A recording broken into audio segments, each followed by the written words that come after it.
what we do here is go back.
Ladies and gentlemen, I'm here to announce the sad news that Joseph Robinette Biden, the 46th President of the United States, is dead. He's not dead. What are you talking about? He's dead. He's politically dead, Christy. I feel like we're in The Office, and I'm Ricky Gervais, and you're Garrett, and it's like, he's dead. She's dead. She's not dead. She's not dead. She's just gone. He's just gone. He's not dead. Free love on the free love freeway. Woohoo! Anyway, abandon all Jope. Joe-mentum has ceased. You're basically treating him like an animal that needed to be put down lately. So I guess you're going to be sad. You're going to be out on some content. Oh no, Christy, there's always nonsense. I'll happily cover not Joe Biden, Jesus Christ, Donald Trump with these fucking brainworms. They're both absolute incompetents who can't be trusted to do it. Jesus. Can you believe how old the GOP nominee is? I know, it's crazy. Honestly, they need to... One foot in the grave. They need to, I mean, look, it's the best thing for it. Get him a plane ride to Switzerland and just have it over. Call Veritas. Exactly. Not Veritas, Dignitas. What was it? Dignitas, yeah. Veritas is Latin for truth. Yeah. And that he's already allergic to that. Come on now. That was the party of to shaft, to share, or to share, to shaft. Yeah. Robert Kilroy Silk. That is a fucking old cut. That's like that was before Nigel Farage. Basically. Yeah, that was that's a quarter of a century old cut there. Beautiful. To share or to shaft. True. So anyway, I didn't play the pig intro because this is not canon. No, I'm just stopping by for an hour because it's a work night. So I'm just here to say I honestly feel less.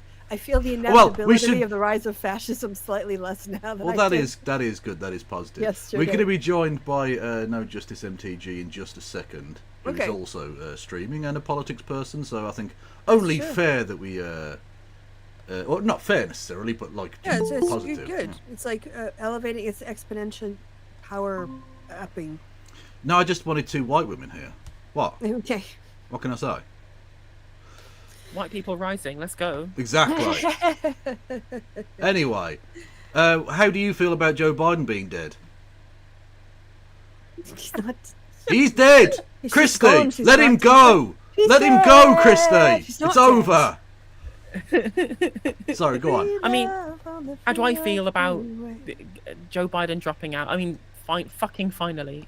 At bloody well last. Jesus Christ. True. Yeah, kind of true. Has to be said. Yeah, the inevitable, which we all knew was coming at some point, surely. Basically, once the hype, once it became so high profile a story, it wasn't just happening within Politico circles, it was being publicly stated by members of the party. We all knew that basically if it didn't happen, they were going to lose because of the levels to which they had, undermined people's trust in Biden to be able to govern regardless. So it had to happen. There was no reason it wasn't happening. So the quicker, the better. The longer that we have to get used to a new candidate, the better it's going to be. Yeah, you can't realistically have a candidate going into an election when many of his senior senators and former candidates, and indeed even his former president, who he was vice president to, making noises that actually he's probably fucked up, Like he probably can't do it. That's not that's terrible vibes, I think anyone who's had grandparents who've been put into old age homes or had to go into assisted living housing or whatever, had to have their keys taken off of them. He did run saying that he was only going to be 1 term and he was going to pass the torch on to the next generation. And then he's like, I'm not fucking leaving. And I was really, really concerned that he was going to Ruth Bader Ginsburg us. I mean, I'd pretty much emotionally resigned myself to the loss in November because he would have fucked us up. And I think that he made a good decision. He should have just made this decision 2 years ago. Yeah. But actually, I talked to my dad today, and he was up north with some friends, many of whom are MAGA. And they tried to not talk politics, but one of them was like, oh, what are you going to do about Joe Biden? He goes, oh, no, it's going to be a switcheroo. Like, you don't know this. We're going to swap him out for someone younger. And then you're going to have, all this money spent, all these ads cut, and you're going to have to do them all over again. You know what they should do? Just to fuck it up, don't choose someone younger. I've been trailing it as a joke for years. Jimmy Carter still has a 2nd term. Let's fuck him go! Well, actually, we want an old guy in the ticket. I don't know. This is a little bit weird for you, Kevin. You already saw it in the chat. But I am the captain on Team Bernie Sanders for VP. Oh, let's go! Oh, Christie's turned! Welcome, comrade! So I completely love a Harris Sanders ticket. I want to see Shoe on Head make ads for Bernie Sanders and Kamala Harris and Vaush. That would be fucking dope. Yeah. Well, I mean, look, she needs an old white guy to balance out the fact that she's a black woman. Yeah. Basically. It's just like young. It sounds horrible. Man, biracial, but he was seen as black. Obama had an old white guy on his ticket. Yeah. Right? She's going to need the same thing. Like, I love the idea. Who can speak to the populist white rural communities better than Bernie Sanders? A lot of his, not a lot, but many of his voters went on to vote for Trump. So he has that populist message. Yeah. So yeah, 100%. That's exactly my point on this as well. I don't think it's going to happen. I think it's unlikely. And the second point I was going to make too is that my biggest worry with Joe Biden dropping out was because essentially basically all the good policy that we had from the Biden administration is because of the Biden-Sanders Unity Task Force. The only reason why we have the Inflation Reduction Act, we have expansionary policy. All right, represent. Exactly. The reason we have big fiscal, expanded child tax credit, student loan forgiveness, all of these good policies that we have are essentially entirely down to essentially the the Hillary campaign capitulating because Sanders was so aggrieved with the actions of the superdelegates in 2016, withholding their votes back then, and essentially the Biden team, after winning against Sanders in the primary, deliberately trying to avoid that same thing happening again by bringing Sanders, bringing AOC, bringing people from the progressive wing of the Democratic Party in-house to help them discuss policy. And we literally had Stephanie Kelton advising the Senate Budget Committee on policy. And so, we got us all of the progressive policy that's been really good, like a positive, National Labor Relations Board, Joe Biden standing on a fucking picket line, right? I don't think the Democrats ever wanted to do any of these things, really and truly, but because they knew that to keep both leftists on side and to kind of appeal to, as you say, these independents who are sort of populist leaning that Sanders naturally appeals to and appealed to in 2016, that was the way they managed to win. And of course, my worry now is, well, whether or not, if in the absence of Biden, the absence of the necessity of the Biden-Sanders Unity Task Force, will we lose progressive policy? That's what I would be worried about. So having a Harris-Sanders ticket wouldn't just be really good in terms of the leftists being on the ticket, wouldn't just be good in terms of the electability that you've rightly mentioned there, Christy, but it would also be the way in which that we maintain this kind of positive economic platform that's led to high growth, much better wages, much better trade union bargaining rights and things like that. Yeah, absolutely. And as to that point, like it would be. I see some fantastic and lovely people going on about, oh, she should choose Raphael Warnock, or she should choose this person. Basically, people of colour, and that would be lovely. It would be fantastic to live in a world where an all people of colour ticket could win. I think it's far less likely. I think she needs a crusty old white man to reassure crusty old white men that it's not scary to vote for them. Sounds horrible, but the realpolitik of it is exactly that. That's why it's true. It's true. That's why Obama had Biden.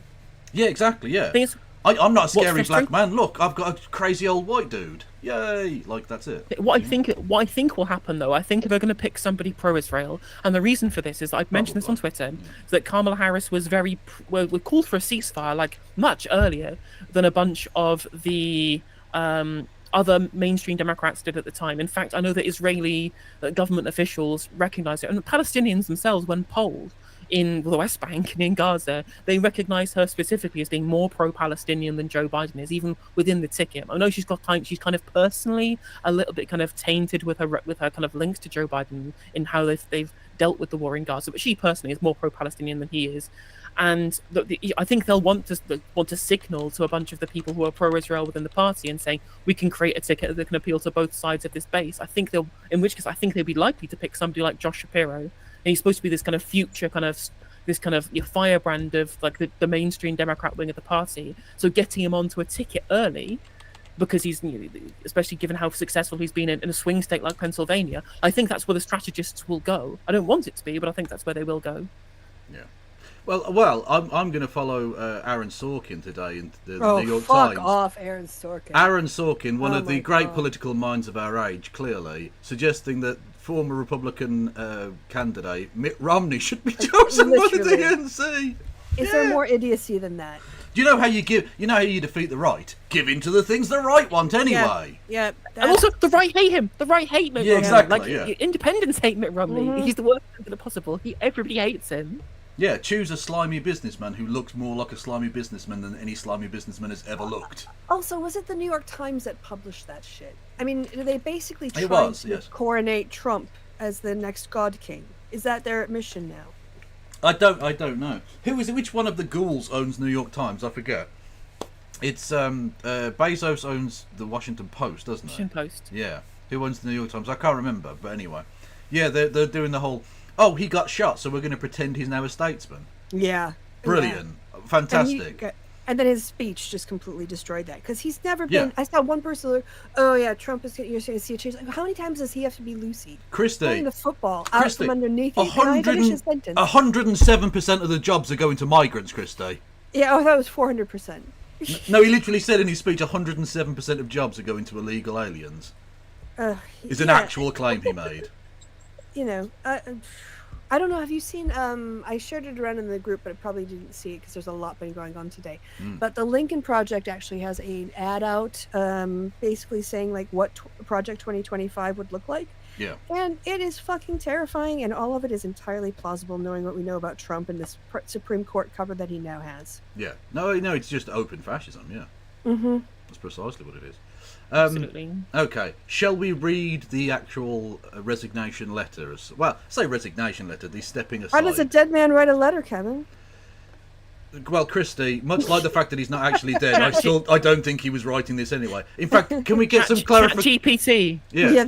Can we get some clarification? Has Joe Biden been informed that he's stepped down yet, or what? Someone needs to really get in there and tell him, because he might still think he's president. I don't know. Oh, I just see from Times Radio, by the way, Trump is concerned after Biden withdraws from presidential race. Of course he is. He was onto a fucking winner. Yeah, exactly. It's the only way he was winning. Yeah. By being younger than the other candidate. By 4 years or something, yeah. And having all of his verbal gaffes covered up by the mainstream media as well. Anyway, Joseph Robinette Barden? Yeah, fuck it. We're going with Baden-Baden. It's a town Brandon. in Germany. Joe Brandon. Joe Brandon. My fellow Americans, over the past 3.5 years, we have made great progress as a nation. Today, America has the strongest economy in the world. We've made historic investments in rebuilding our nation, in lowering prescription drug costs for seniors. True. I mean, all I'll say is, asterisks, tell us about your interest in that. What's that? Come on now. You're out of order. Because he's old, you see, Krista. Oh, he's okay. He's very All fucking old. Okay. And in expanding affordable healthcare for a record number of Americans. We provided critically needed care to 1 million veterans exposed to toxic substances, passed the first gun safety law in 30 years, appointed the first African American woman to the Supreme Court, and passed the most significant climate legislation in the history of the world. America has never been better positioned to lead than we are today. I know none of this could have been done without you, the American people. Together, we overcame a once-in-a-century pandemic and the worst economic crisis since the Great Depression. We've protected and preserved our democracy, and we've revitalised and strengthened our alliances around the world. If you've done such a good job, Joe, can we have this guy to run? Can we run this guy? He sounds awesome. Look, to be honest, I mean, he has had a very progressive. I mean, he didn't even mention here the deal he got for the UA workers or marching with the union striking workers, which was the first time a president had ever All done I'll that. say is, okay. To the left of Keith. To the left of Keith. To the left, literally to the left of the current social democratic socialism's president of Britain. Yeah, fuck it. President of Britain. That's what we're calling the cunt. Fuck him. Anyway, yes, right. Just as so, he's outlined his goals so far, but now he's in his essentially lame duck period between now and January. Mm-hmm. United Ireland. Let's make now it he happen. can go fucking nuts because he's let's make all it the happen. power. No, Yeah. he's got all the power the Supreme Court gave him, right? Yeah. And he has no accountability. Yeah. So So honestly, let's if I was Donald Trump, I'd be wearing Yeah. a fucking mech suit for the A next few vest months. all the time. You know what I Yeah. mean? I'd be wearing Oh. an underwater diver's fucking metal suit from the 1600s. There's gonna be a lot of official acts between. No, United Ireland. Britain isn't going to stand in the way. America, just send your troops there. There's no army there. So just send your troops there. Unite Ireland. Let's go. Well, that's a problem. Now that we don't have somebody who A, is Irish, B, hates Britain, and C, who gave us the IRA. No. Now that we don't have him as the president, how are we supposed to have the glorious unification? As an African American, I'm sure she fucking hates Britain. I'm sure if she looks into it. Colonial Come on now. background, yeah. Come on. There's a reason that white people went there in the first place. You know what I'm saying? Come on. The Vikings. That's why. Anyway, nobody playing. It has been the greatest honour, misspelled, of my life to serve as your president. And while it has been my intention to seek re-election, I believe it is in the best interest of my party and for the country for me to stand down and to focus solely on fulfilling my duties as president for the remainder of my term.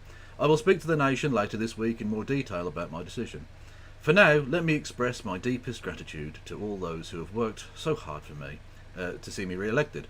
I want to thank Vice President Kamala Harris for being an extraordinary partner in all this work, and let me express my heartfelt appreciation to the American people for the faith and trust they have placed in me. I believe today, what I always have, that there is nothing America can't do, and that Corn Pop was a bad guy. He's a bad dude. Yeah. What?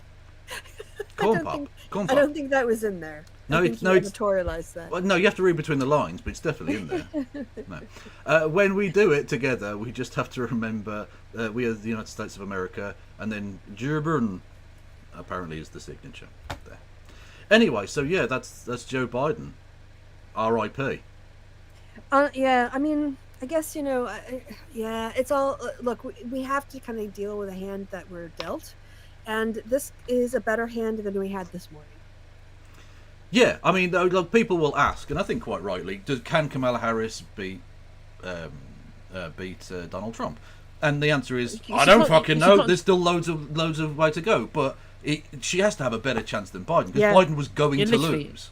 Yeah. I think she polls very kind of similar, although some swing states she's better, some swing states she's worse.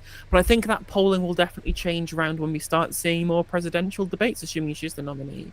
Just having the public seeing somebody who has a brain that's like semi-functioning is going to be a huge difference. Yeah. And I think people are talking, that she's a cop and that's awful. And I agree, she is a cop and that is also awful. And her history as a cop is pretty bad. But in terms of her role in the Senate and the way she's been kind of liberal positioning on legislation, very kind of, actually the only person who really has a better Senate record is Sanders, to be true.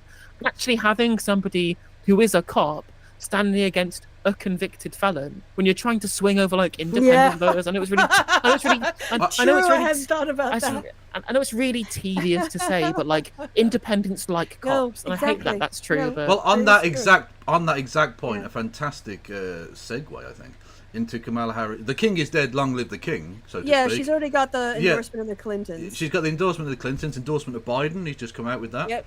This is the United for Harris website. It's already up. It's already up. This has been up for about an hour, so she definitely had this ready to go. She basically, as soon as it went out, it went up 2 minutes later. Yeah. You know, they ready for Rishi website. Yeah, exactly. Well, that's, to be fair, you sort of have to, don't you? You have to hit the ground running. So, and this is slick as fuck, by the way, because when you load it, right, when you load the page, United for Harris pops up, and then it slides to this. This is slick. This is nice. This is nice work.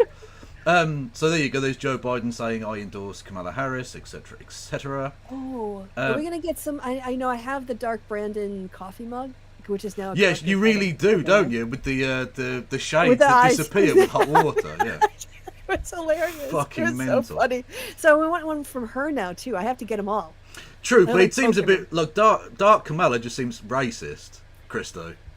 Well, I think I'm only saying. if you think about it in that way. If you just like move over Dark Brandon, Dark Harris, or but I still want the fucking shades. I still want the vanishing sunglasses. So there's all of this, all of the usual bump you'd expect, and then there's this ad. Have we seen this ad before? It's actually very good, ridiculously so. No, Okay. let's see it. And it raises the same point that was just made. But I'll have a look. Sick of this? Well, think about this. He's a world leader in temper tantrums. She never loses her cool. She prosecuted sex predators. He is one. Sex predator. Yep. She shut. He is one. Yeah. Yep. Yeah. Love it. I mean, literally. I mean, the adverts make themselves. Yeah. Like it's good optics. Yeah. Down for-profit colleges that swindled Americans. He was a for-profit college. At Trump University, we teach success. Literally. He's owned by the big banks. She's the attorney general who beat the biggest banks in America and forced them to pay homeowners $18 billion. He's tearing us apart. I didn't know that. She'll bring us together. This is Trump. And in every possible way, this is the anti-Trump. Yeah. So if that's what you're looking for in your next president, there's really only one. Kamala. That's a fucking top ad, man. That goes hard. It does go. I didn't know about her history as the Attorney General. What's it referencing there? £18 billion for homeowners. I think it has to do with mortgage payments. Yeah, I think so. Yeah, when she was No, the Attorney General of crisis. California, was it, or something? Yeah, after being the top cop in San Fran, I think, before that. So yeah, that's her thing. Now, to be fair, one thing she will have to face down, being from California, is that California is viewed very negatively in the rest of America as like this hellscape land because the press Woke. Yeah, exactly. And it's ridiculous because, like, without California, America financially collapses. Like, it's the 6th largest economy on its own in the world. Its economy's bigger than Britain. Yeah. I have an answer on the 18 billion. Go for it. Coming from a press release in 2012 from Attorney General Kamala Harris, it reads that California secured the $18 billion agreement as part of a national multi-state settlement to penalize robo-signing and other bank servicing and foreclosure misconduct. The agreement comes after California had departed from multi-state negotiations last September when the estimated relief to California was $4 billion. Attorney General Harris insisted on more relief for the distressed homeowners, meaning full enforcement and the ability of California and other states to pursue investigations into misconduct. So literally her decision netted $14 billion. Mm-hmm. Not bad. Genuinely not bad at all. Also, I saw a quote earlier, which was Trump saying when he learned that Elon Musk was giving him $45 million a year. He's like, "Yeah, we have to make this a good place for people like him to live, or we have to make this country good for people like him." Yeah, oh yeah, it's Didn't Trump massively insult Elon Musk at one point as well on Truth Social or some shit? Twice he did. Hang on, I think I've got some of it bookmarked somewhere. Although before we move on, I was like, it's quite funny if Kamala does win. That means in both the UK and the US, they'll literally basically have the person as director of public prosecutions being the head of state. Yes. Pretty much, yeah. So yeah, Trump said today, Elon Musk is great. He's a brilliant guy. Every time I call him, he talks about rockets. We've had a good relationship. He's given me 45 million, which by the way isn't technically true. It's a super PAC, and we have to make a good place for him to live. Or for people like him to live, sorry.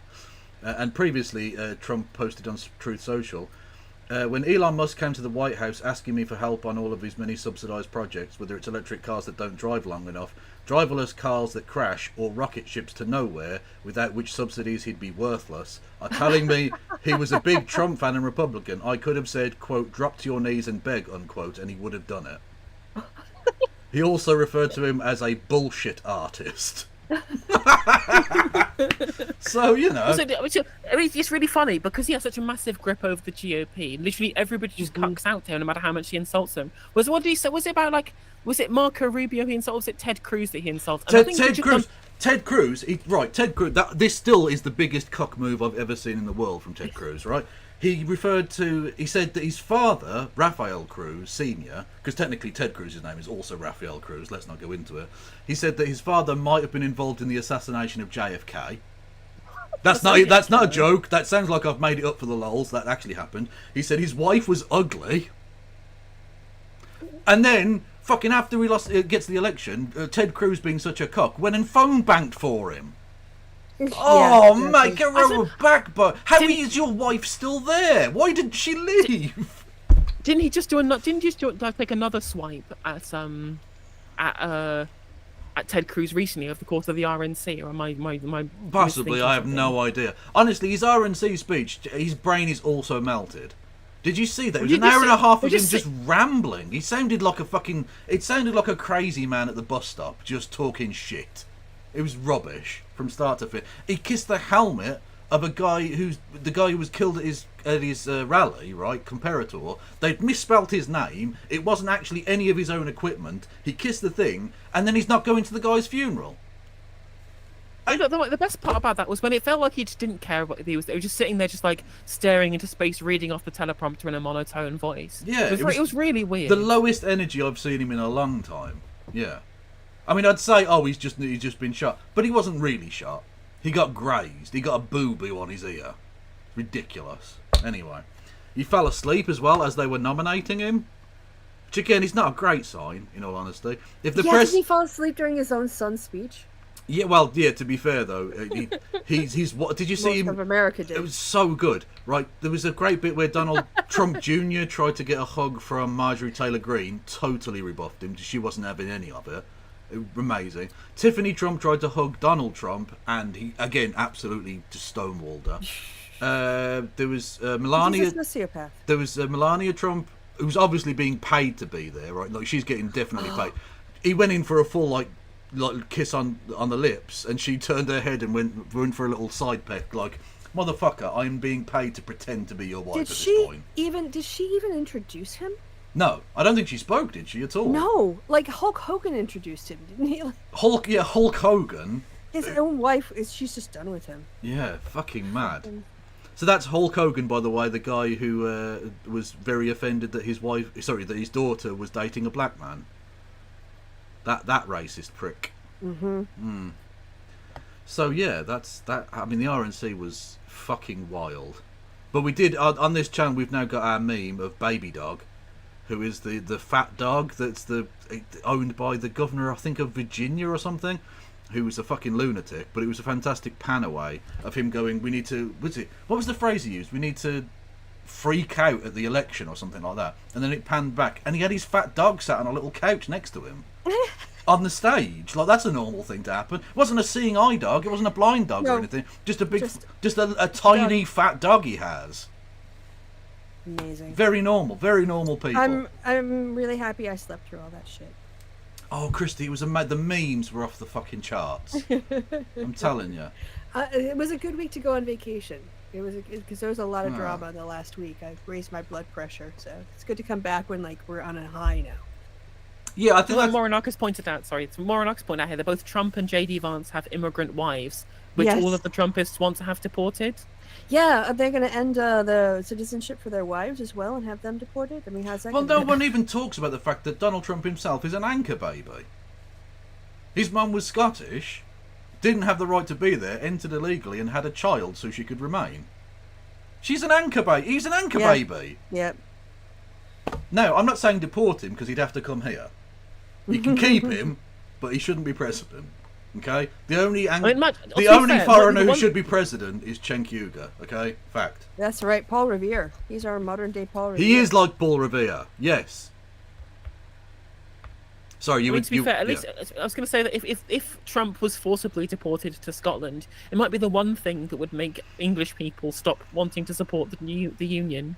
Which would be quite funny. Yeah, that's the one thing that might get Scotland independence. Yeah, just so we could cut Donald Trump off. The only problem is then we will be wanting a hard border, with a big with a big border wall, and the Scots are going to pay for it. Okay. That's a Donald Trump one. That's a build the wall. So yeah, I guess I don't know who's going to step up and try to take a swing at Harris. You know, like if you're going to come at the Queen, you best not miss, because anyone who's going to put themselves forward at the convention as an alternative is going to have one. As someone in your chat, I can't remember, go in Kevin's general chat in the Discord. Someone said very smart, which is all the money has been raised in the name of Biden-Harris. Yeah. So all of the money that's been raised and transferred over to the general account from the primary or whatever can only be spent by her. She's the only one who has fucking money right now.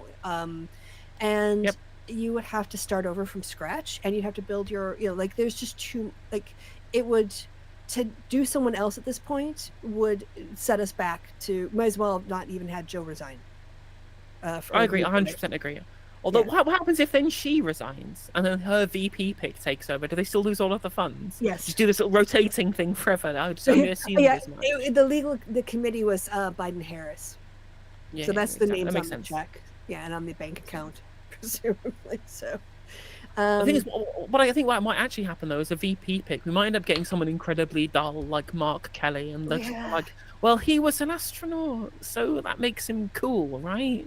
I hope we learned our lessons from Tim Kaine. I really, really hope we learned our Tim Kaine lesson.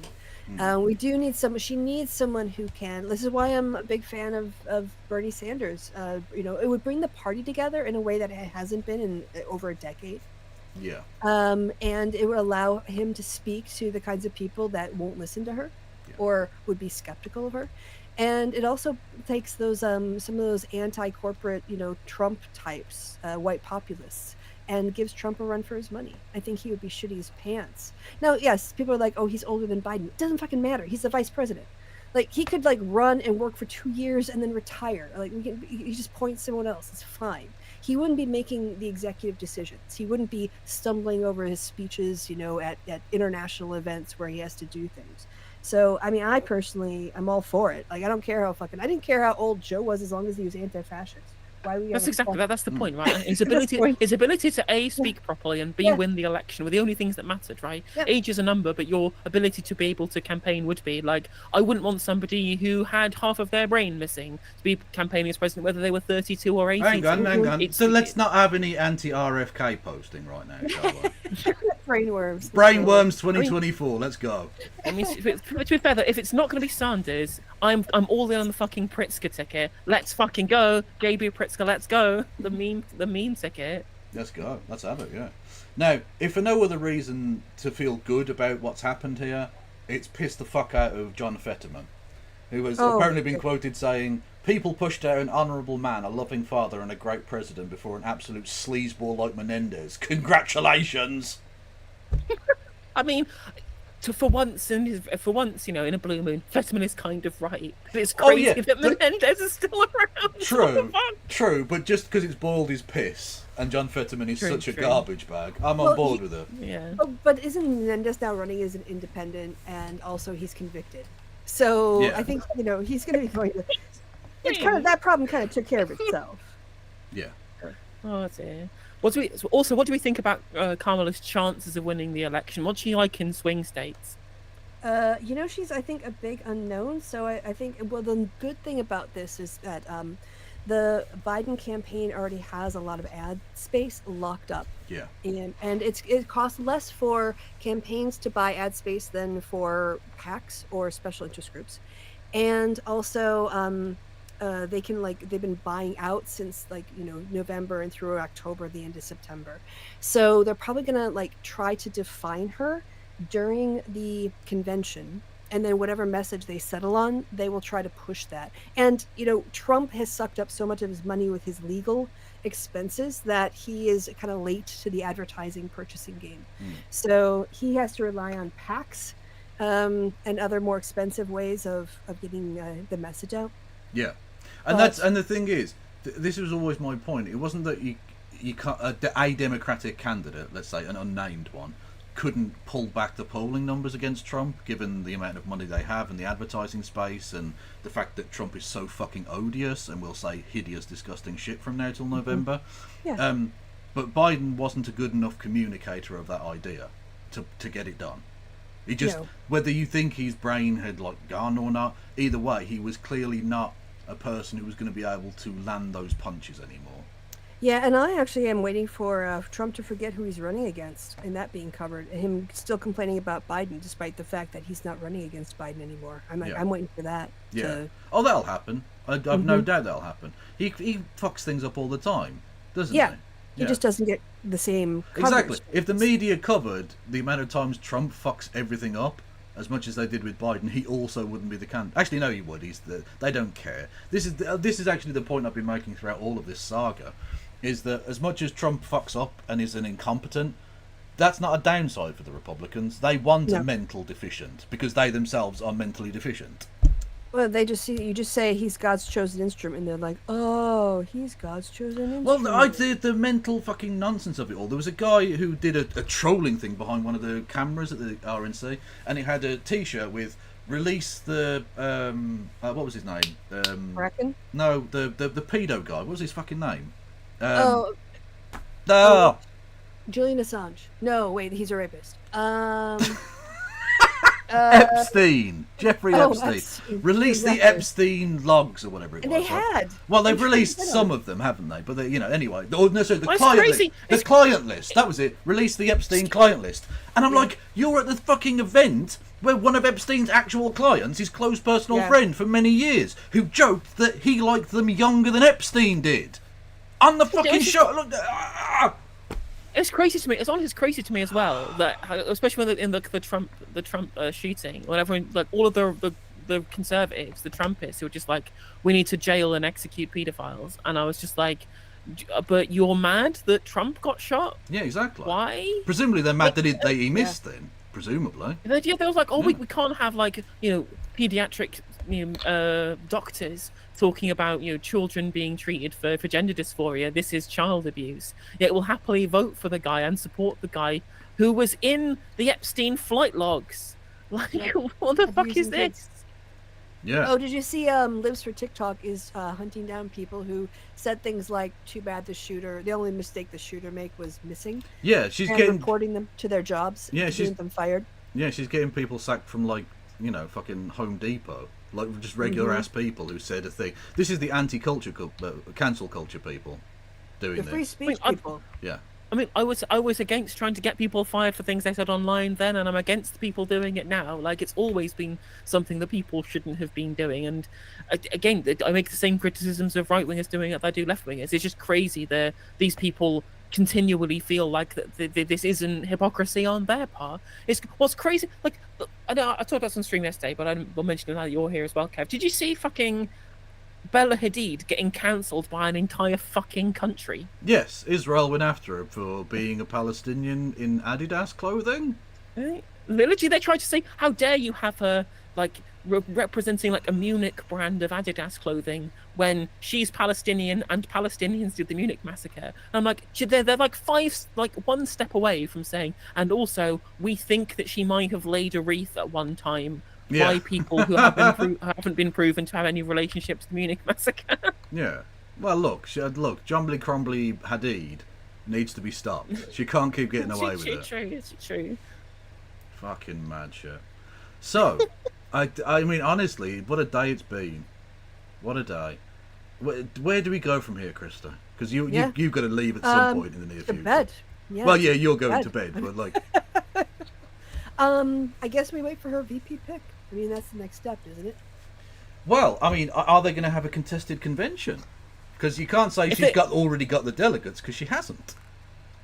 The ticket has the delegates though. The ticket has the delegates, but they can still choose to have an open convention regardless. Because at the end of the day, like when they had the court ruling over the Sanders campaign, the court ruling was essentially just that the DNC can do whatever they want and have whichever candidate they want. Like there's no official process for this. It's an internal thing that they can choose and they can rip up if they want to. Yeah. And I mean, the convention could choose somebody else. But here's the... sorry, you finish and then I'll give my thoughts. Because at the end of the day, like the more chicanery that goes on, the less united the Democrats look, the more likely they are to lose. There's no reason at all to have an open convention at this point because there's no precedent. So you might as well just, for the sake of the country, do whatever's necessary to look as united as possible. Yeah. Yeah, I don't know. I didn't want to like be on the think of what would be it like to be on the staff of the Democrat who decides to take on Harris at the convention.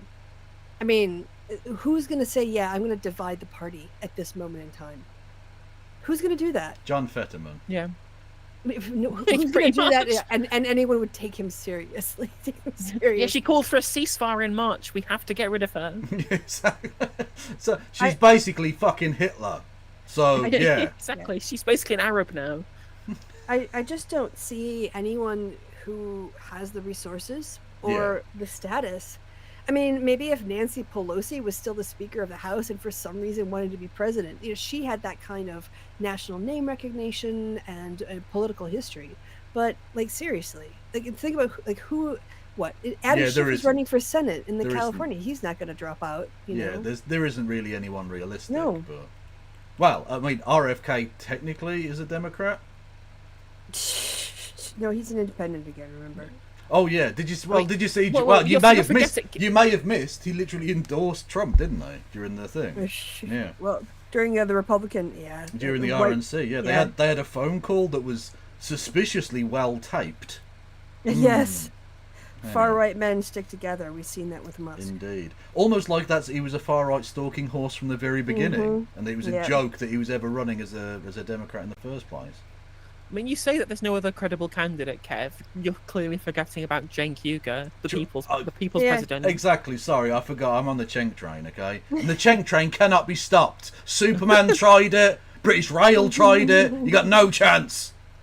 Absolutely. Can't even be stopped by rules saying you have to be born in America to be president. Exactly. Look, legality. What's legality in the face of that adorable, ruddy little smile? Please. He's got a block in the cheek. You can't argue against that. Okay. Also, let's be honest. The Supreme Court are fucking mental. They might decide to let him run. Who knows? Fucking crazy. So yeah, the very interesting time to be involved in politics, as always. True. Is that your way of segueing out? I think so. I mean, is there anything else we have? I think we kind of like gone through it, and it's been like 45 minutes. So yeah. Unless you have like something else you want to bring up. I mean, I'm still here for another 5. Not really. Not really. Well, unless you want to watch the video, which I mean we can do another time, but I did watch yesterday and it is amazing. For Chateau Blow with Amber Rose. Oh god, no! I definitely want to save that. Okay, we'll do that another time. But I will shout out that I created a short today before all this happened. Because with Elon Musk now openly donating money to Donald Trump, which he told Don Lemon he wasn't gonna support any candidate, but of course he's a fucking liar. Yeah. I made a little short 4 reasons why you should boycott X. Fair enough. Yeah. Yes. So go to my channel, check that out. I post the comments for the Musk stands. So yeah. this is the difference between Christy and I put out a short yesterday of me just walking along the street as the Iron Tap Man screamed, "Any old iron!" So that's available on my channel. No Justice. Always good to have hear your sultry tones. Likewise, Christy. It's been a while. It's been a while. So good to hear your voice again as well. Yeah. All right. You kids have fun. You too. And, everyone go and follow Christy Winters on the various platforms. Yeah, I'll be back on Wednesday night. Cool. See you later. See you later. Bye. Bye. Yes. Well, one thing as well with the Kamala pick specifically, I think it's basically the only thing that can unite basically all kind of wings of the Democratic Party. Because basically all the K-Hive people are going to be supporting her now. Yeah. All of the kind of like the old school mainstream Democrats, who she's a little bit too left wing for, will now back her because she has relationships with Joe Biden, who they supported in the primary originally, unless they're like a Bloomberg head, in which case who gives a shit what they think. And then because she has like been literally anywhere to the left of Joe Biden in terms of Gaza, a bunch of the progressives that have abandoned their campaign could potentially be tempted back now that she's kind of washed her hands of what Joe Biden's done with regards to Israel-Palestine. I mean, like she seems like the real candidate that has like the only reasonable position to be able to win for them. Well, she's clearly uniting the party because the Biden wins account is already rebranded to Harris's wins.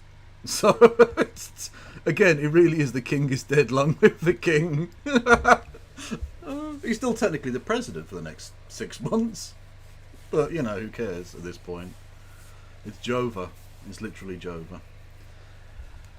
Talking of which, by the way, it was a fantastic thread of bits from her. Where are we?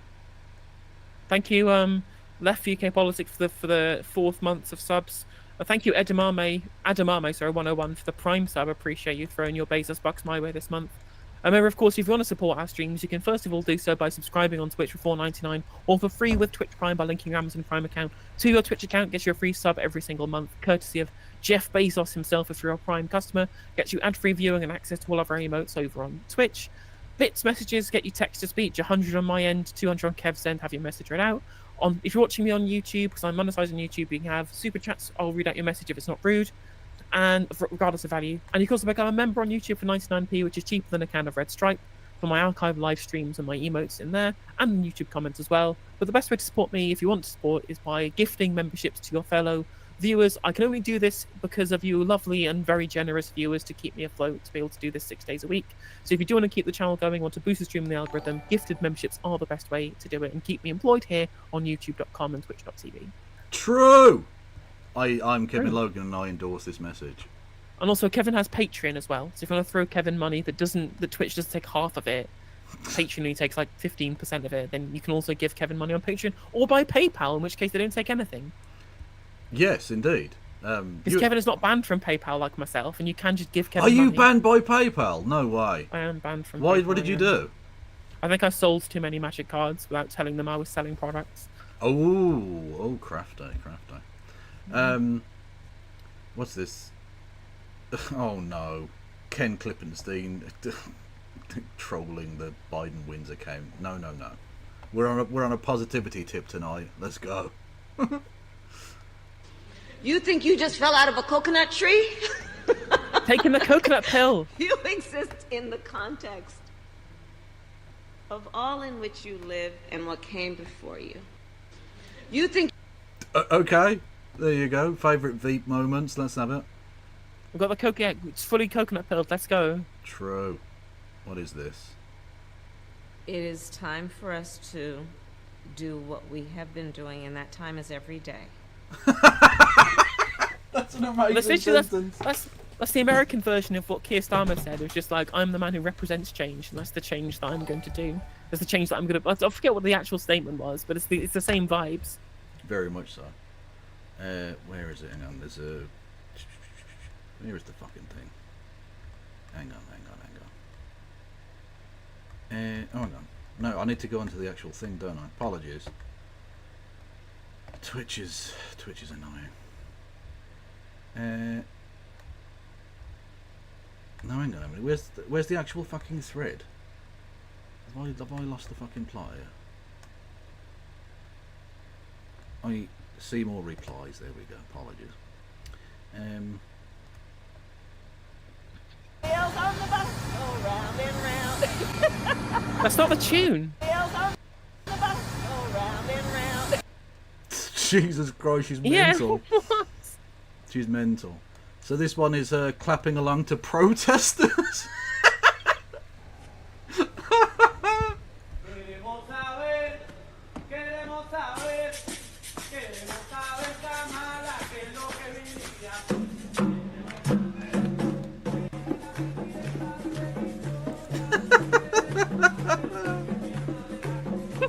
I mean, it's a great way to make the protesters look silly, and you just kind It of is. sarcastically clap them. Yeah. But I don't think she knows it's a protest. Is the problem? No, exactly. When it's all in Spanish, isn't it? Yeah. Amazing. I love good news. Love good news. I just love good news. It's her right now. Literally. Oh, this is a classic.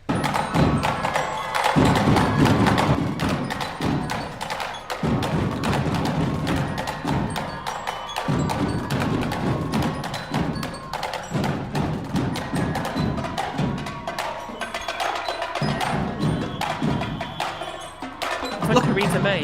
Yeah. Look at the white guy having a bash as well behind. Love it.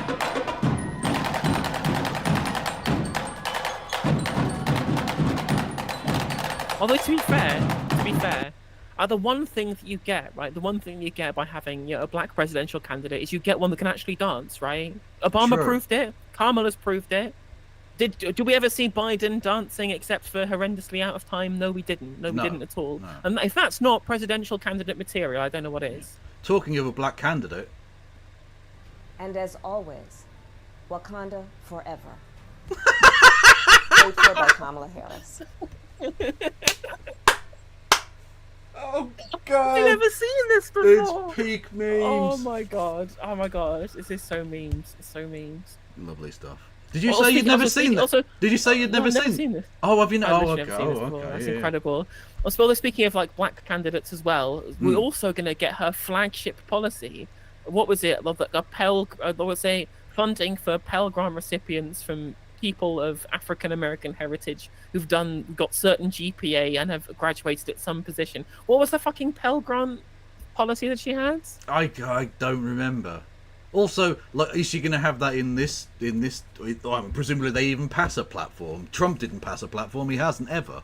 But will that be in her platform? Who knows? I'd be surprised if it wasn't, because like that's the big appeal, isn't it? Really. But...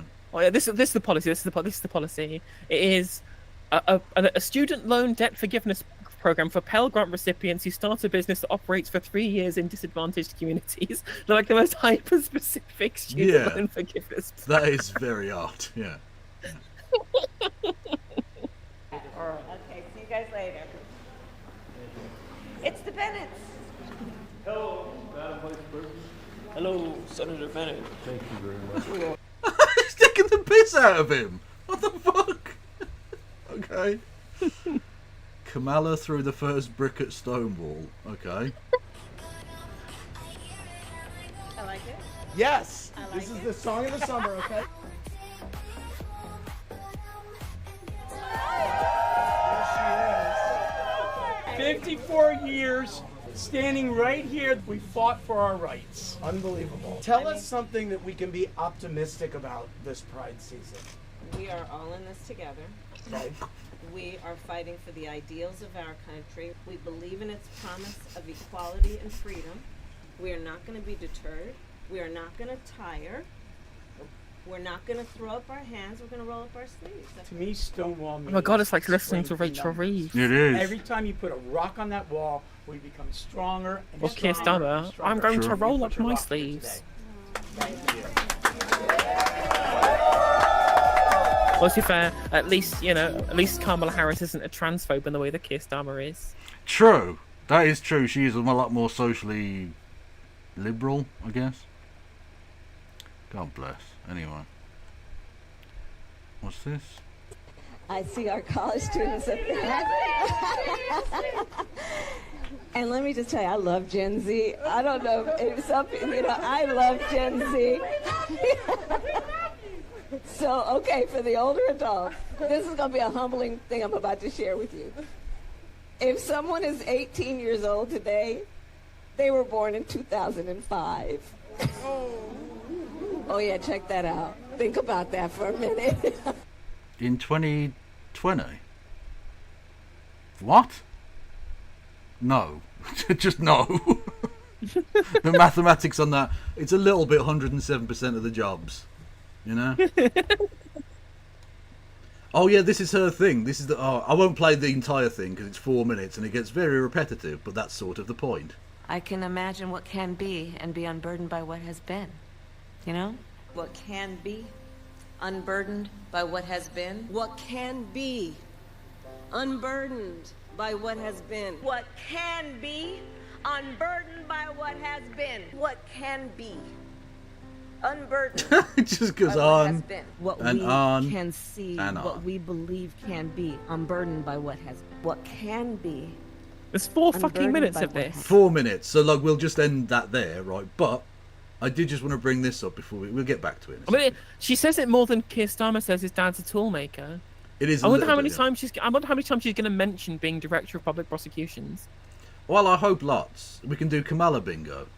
I'm okay with We that. can. We Yeah. can do Kamala bingo. We literally can. So do that. James Lindsay, absolute freak, axe mentalist. Anyway, says, let's talk about Kamala Harris, saying to see what can be unburdened by what has been. A phrase that you're very familiar with now. This phrase, which she repeats all the time, is not mysterious. It's esoteric. That's it. It's a cult. It's a Marxist and Luciferian incantation, and that's easily seen. James Lindsay is literally the most like head fucked person on the planet. He's amazing. Have you seen his debate with Mark Lamont Hill on the Black News channel? Yeah. It was amazing. Yeah. So where Mark Lamont Hill just talks about like his extensive knowledge of Marxist history, and James Lindsay just sits there like staring into space, not knowing what the fuck is going on. Yeah, well, because he really is just damaged. He's a broken person. His brain doesn't work. But speaking of brains that don't fucking work, so Joe Biden put out the thing. Laura Loomer says, now you all see why they tried to assassinate Donald Trump. It was all planned. What? What the fuck? What the fuck does that mean? What is the connection there? Let's give her for a second that he did order the hit or whatever, right? What does this show about that? Surely he'd just be like, I don't know, pardoning himself or something? What does this imply about it? Honestly, the internet was a mistake, I think. Like, the democratization of opinion, it was a good idea that has fundamentally failed and needs to be stopped. Fucking incredible shit, man. Gotta love it. Again, the memes are just too delicious at times. What have we got? Oh, Drew Barrymore. Is there a bigger cringe liberal in the world? I don't know. I hate to ruin everyone's day, but Donald Harris, father of Kamala Harris, was not a toolmaker. Oh, gutted. No, he was an economist. I don't think she'd be mentioning that. That's not working class salt of the realm.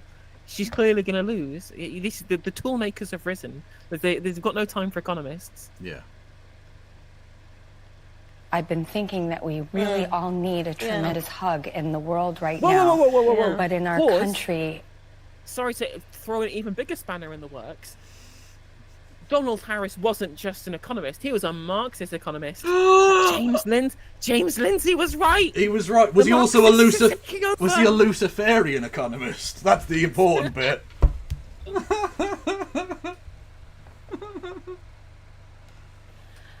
We need you to be Mamala of the country. Mamala. Oh my god. Mamala.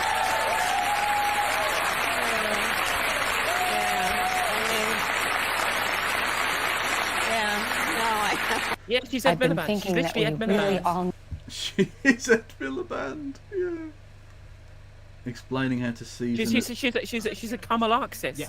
Okay. That's what she is. True. I absolutely subscribe to the immortal science of Karl-Marxism, Leninism. I was about to say, look, Karl Marx and Kamala just sounds like a kind of shortening, like J-Lo. True, it does. Karl-Marxism. Yeah. Kamal Lenin. Yeah, true. Is getting a fresh turkey? Yeah. Okay. It's being delivered And so tomorrow. just look 1 minute out. I have 1 Okay, minute. yeah. Kosher salt, fresh ground pepper. Maybe chop up a little thyme. And then you can mix it even with, okay, so do the salt and pepper all over, just lather that baby up, right? With on the outside in the cavity. You Oh, also chop I didn't up- want that. But not with the thyme, just the salt and pepper. Mix them Coconut Marxism, yes. Oh, hang on a minute. some butter. Is she gonna take us to Coconut Island? Oh my God, Vosh just ejaculated. It just happened. Absolutely. We are fully horse-pilled. Let's go. We're gonna cook it. So that butter will just melt in there. And then get a nice big bottle of cheap white wine to baste with butter. Yes, hi. Okay. Yes. She is the America's wine aunt. I mean, we're here for it. She is, absolutely. The rosé president, people. She puts my face in her hand. Says Barb and Mike, my father-in-law's Mike. She puts my face in her hand. She looks at me and she says, "Oh, look at you. Oh no! You're prettier than you're on television. Mike, look at her." No.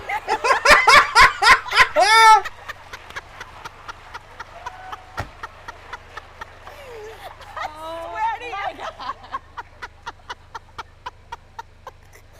She puts my hand. I mean, it's wild that she did the voice for a start off. That was mental enough, and then the story itself is actually just quite funny. Do you think she can do a Bernie Sanders impression? I think she just did. Isn't that just the stereotypical voice one would do? But there's a very specific kind of cadence and like the meter that Bernie uses, and the way that he speaks. And you've got to do the hunch, and then you've got to do the pointing, where you point at like 3 things in a row in front of you, like this. And that's how you do the Sanders impression. I just can't do the voice. Yeah. God, 3 hours of Kamala Harris cackling. That's definite meme content right there. True. I love Venn diagrams. I really do. I love Venn diagrams. It's just something about those 3 circles and the analysis about where there is the intersection, right?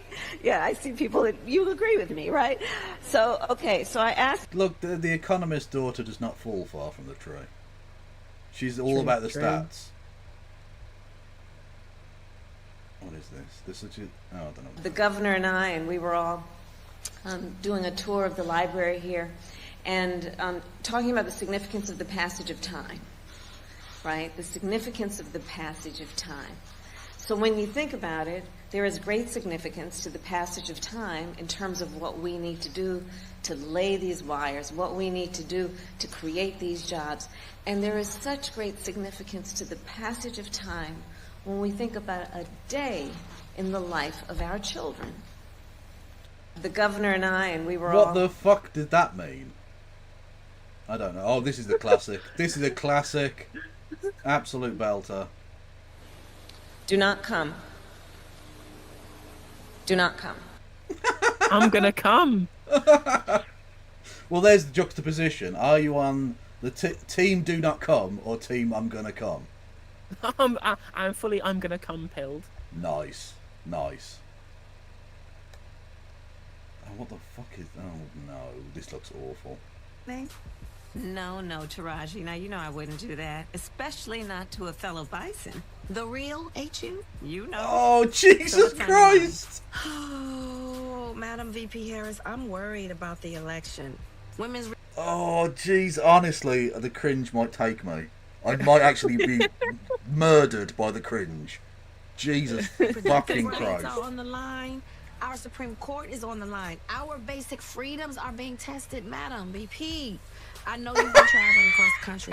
What are you hearing? Yeah, girl, I'm out here in these streets. And let me tell you, you're right, Taraji. Fuck off! Fuck off! I'm out here on these streets! So I didn't realise I was listening to fucking Tupac's sister. The fuck is this? You're the VP. You're the vice president. Chill out. You know which streets she means.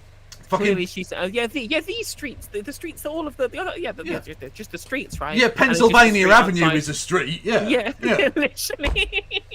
Fucking yeah. Look, I've been on Main Street. Yeah, exactly. The streets of Manhattan. True. Broadway is technically a street. There is so much at stake in this moment. The majority of us believe in freedom and equality. But these exchanges... Look at that fake ass shit. Oh, it's too cringe. It's too bad. Oh, honestly, I feel like I've got fucking trench foot the way it's all fucking curled up. Jesus. They not like us. Nah, they not like us. What the fuck are you talking about? You don't talk like this. You say, do not come. Do not come. Like a fucking white robot woman. What? She's the code switcher extraordinaire. True. Yeah, those Republicans be tripping, yo. Fuck's sake. Not. There's a full-on attack on our fundamental freedoms. The freedom to vote. Yep. The freedom to love who you love. The freedom to be safe from gun violence. The freedom for a woman to make decisions about her own body. Not Whoa. Kamala. Safe from gun violence. It sounds like you think that Donald Trump should have been safe. Sorry. When you know it was Joe, but we just heard Joe Biden did it, so it's true he did. No, look, you've been vice president to a murderer this entire time. Exactly, using his presidential immunity for evil. Exactly. Oh God. Oh. Big Sister General.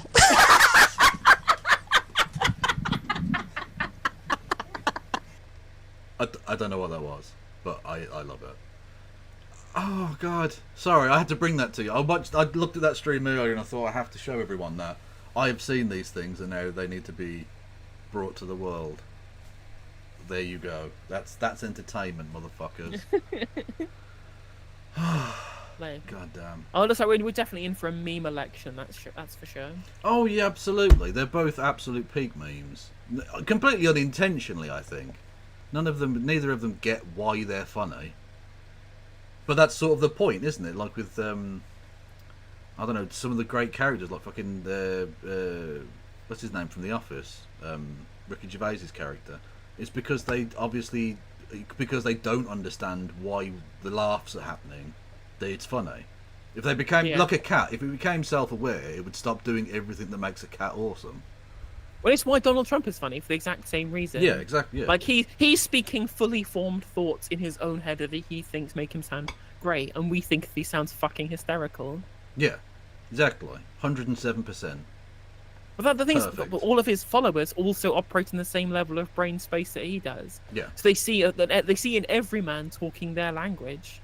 Yeah. Which, that's going to be the problem. Yeah, someone has said, and I think there's a certain truth to it, that it's like, to a stupid person, a confident stupid person sounds intelligent. And there's a certain, I think, truth to that. Because you were able to communicate them in a way where a smart person couldn't necessarily communicate with them because they'd feel like you were talking down to them. I mean, there's a suspicion of intelligence. And I had to learn this when I was doing sales, right? When I was speaking with somebody, like, I would always ensure, I hate to say dumbing things down, but simplifying things, and you have to kind of mirror people to get them on your wavelength to try and build that kind of element of trust for them to buy things off you, because I'm a dirty fucking capitalist, right? And so there's something you had to learn. Like, if you sounded too smart on the phone when you were discussing like the features of the phone, they wouldn't trust you. But if you get down on with the way in which they engage with it, it's far easier to get across to people. Yeah. Also, but I know this is completely off topic. It's completely off topic, not American politics related whatsoever. But LBC, right, this week have a guest slot available. So they have LBC this week are having a guest host week, which have a bunch of people who are going to be hosting rather than their regular presenters, right? And their choice their choice of presenters apparently for this week is going to be Emily Thornberry, Suella Braverman, Alicia Kearns, James Heapy, and Jonathan fucking Ashworth. Right? You can vote these people out. They will never be free from your screens. Jobs for Life, Labour Together, free ability to be able to moan about how they weren't elected on LBC on their podcast, because, you know, Ian Dale had Fangam Debonair on his podcast as well. You will never be rid of them. They will always be on your screens You forever. can check out any time you like, but you can never leave. Yes. Literally. It's never going to escape Jonathan Ashworth. That Gonna fucking haunt us prick. forever. That probably he already got a high-paying job with Labour Together, like literally just jobs for the boys. So what? Just pretend? Why do we even pretend with a democracy then, lads? Because he's still he's more influential now than if he'd been a government minister. Because he's basically the puppeteer behind the fucking scenes now. Fucking hell. Literally. Honestly, it's absolutely ridiculous shit. That you will be forced to listen to them. They will be an ever-present force in politics. True.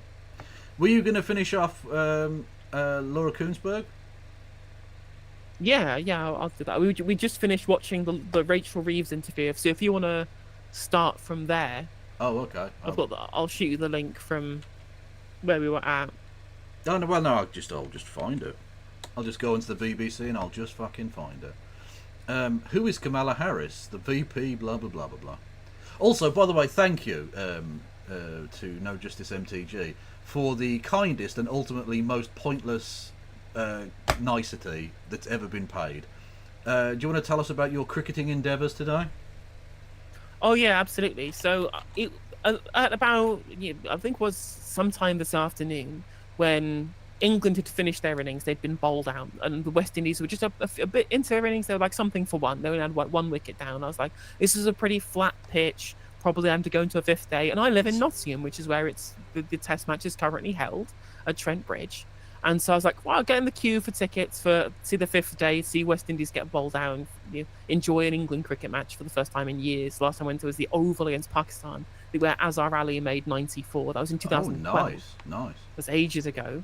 And so I messaged Kev whilst I was in the queue saying, well, tickets for Trent Bridge tomorrow, they're free because it's a day 5, so they always do them for free on a day 5. I'm in the queue for tickets. Do you want me to pick up a ticket and come down and watch the cricket for free?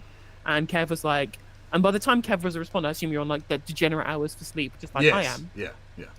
But as soon as I'd sent the message asking Kev if he wanted to come and watch the cricket, 3 wickets went down like immediately in like a row, like after them being X for 1, they were like X for 4, and I was like, well, it's probably not going to get much cricket in tomorrow. And then by the time I'd finished the queue, I ordered my tickets. 5 minutes later, the last wicket goes down, and there's no play on the 5th day. So you offered me a ticket for a day of Test cricket that was never going to happen. But I appreciate your endeavours. Thank you. It was really sad. Cause it was the first time since I've been in Nottingham they've had a Test match at Trent Bridge. I couldn't afford to. I was going to go, but I couldn't afford tickets because I don't get paid until Tuesday. So I was like, if there's a 5th day, I can go for free because the 5th day is free. And then there's now the one day of the Test match that we don't get is day 5. Yeah. Very tilting. Yeah. I'd have enjoyed it as well. I'd have driven up.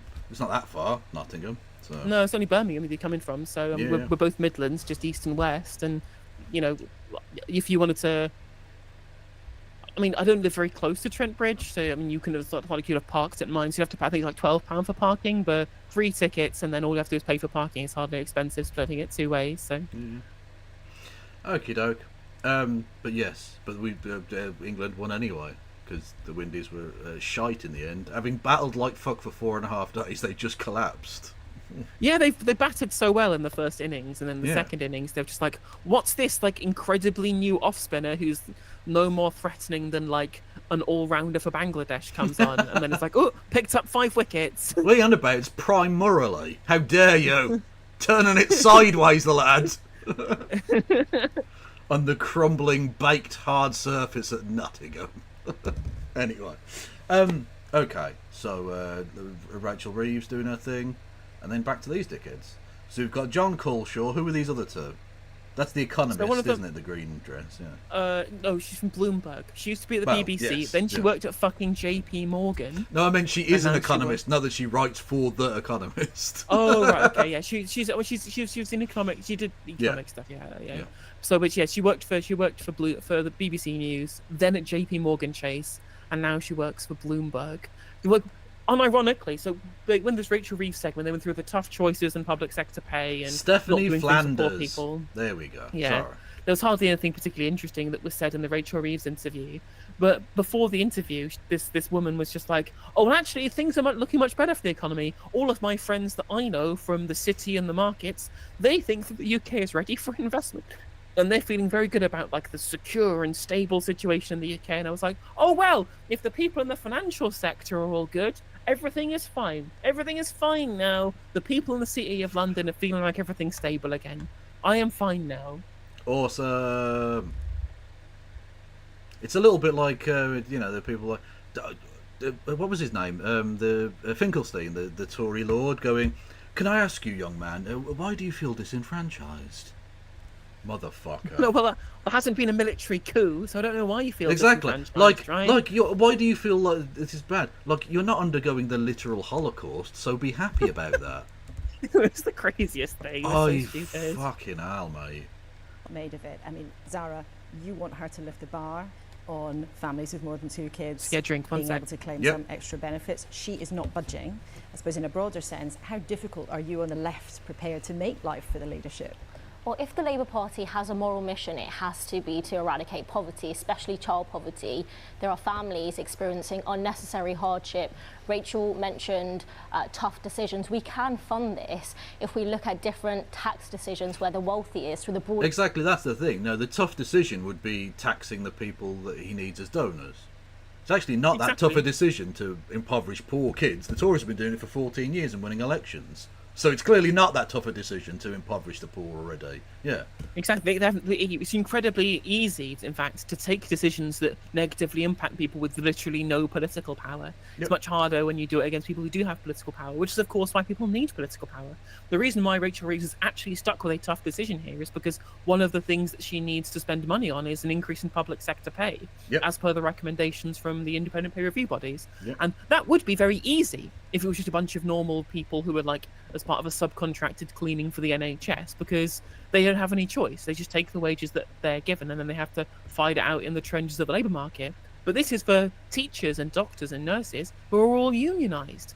So she has a tough choice now because these people have taken collective action to ensure that if she doesn't prioritise their pay, they will go on strike. Well, they have created a difficult decision where there wouldn't otherwise be one because they have organised their political power. Yeah, unionised, organised, and are a very select group of people who can't just be replaced with anybody. Because if you need a thoracic surgeon, there are like 20 people in the country who can do that. So, like, you know what I mean? Like, you can't just replace them with someone. Like, you can't even really scab it out. So you're sort of stuck. If they go on strike, hospitals stop. Yep, So, and this is why the exercising of political power is the important thing here. Indeed. Join a fucking trade otherwise- union. That's the best thing I can ever say to anybody. Go for it. Yeah. Because just like water, politicians will always take the path of least resistance.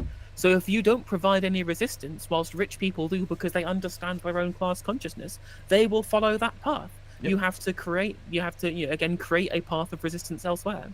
Yep. Also, somebody asked in chat, by the way, was Lando Norris robbed today, or do I think McLaren made the right call? My head says that Lando Norris was robbed because, McLaren, they made the choice to pit him first and that gave him the undercut. But my heart says Lando Norris is a fucking tax dodger, or tax avoider, I guess. And Oscar Piastri is domiciled for tax in the UK, so the right man won. Fair enough. Domiciled in the tax... Could he become Prime Minister? Can we make him Prime Minister? Well, yeah, we can, yeah. You don't have to be born in England. Look at Boris Johnson. True. We literally have Oscar Piastri, the Australian Prime Minister. Oh, is he Australian? Oh, no. Oh, sorry. Yeah, he's Australian. He literally moved to the UK to be domiciled here whilst being fucking rich as fuck. Whilst Lando Norris is busy being domiciled in fucking Monaco. My dude Arena, if you're an Australian who moves here, why are you not working behind a bar? What's going on here? That's the one job we've all agreed Australians are allowed to do here. Please. for this. We can. We are the 6th largest economy in the world, yet one of the most unequal in the developed world. We can fund this commitment if we want to, and it's a matter of political will. We can uplift 300,000 kids instantly from poverty if we do this. But I just wonder, she's really clear that she's not going to do it. She's not prepared to put taxes up for this particular idea.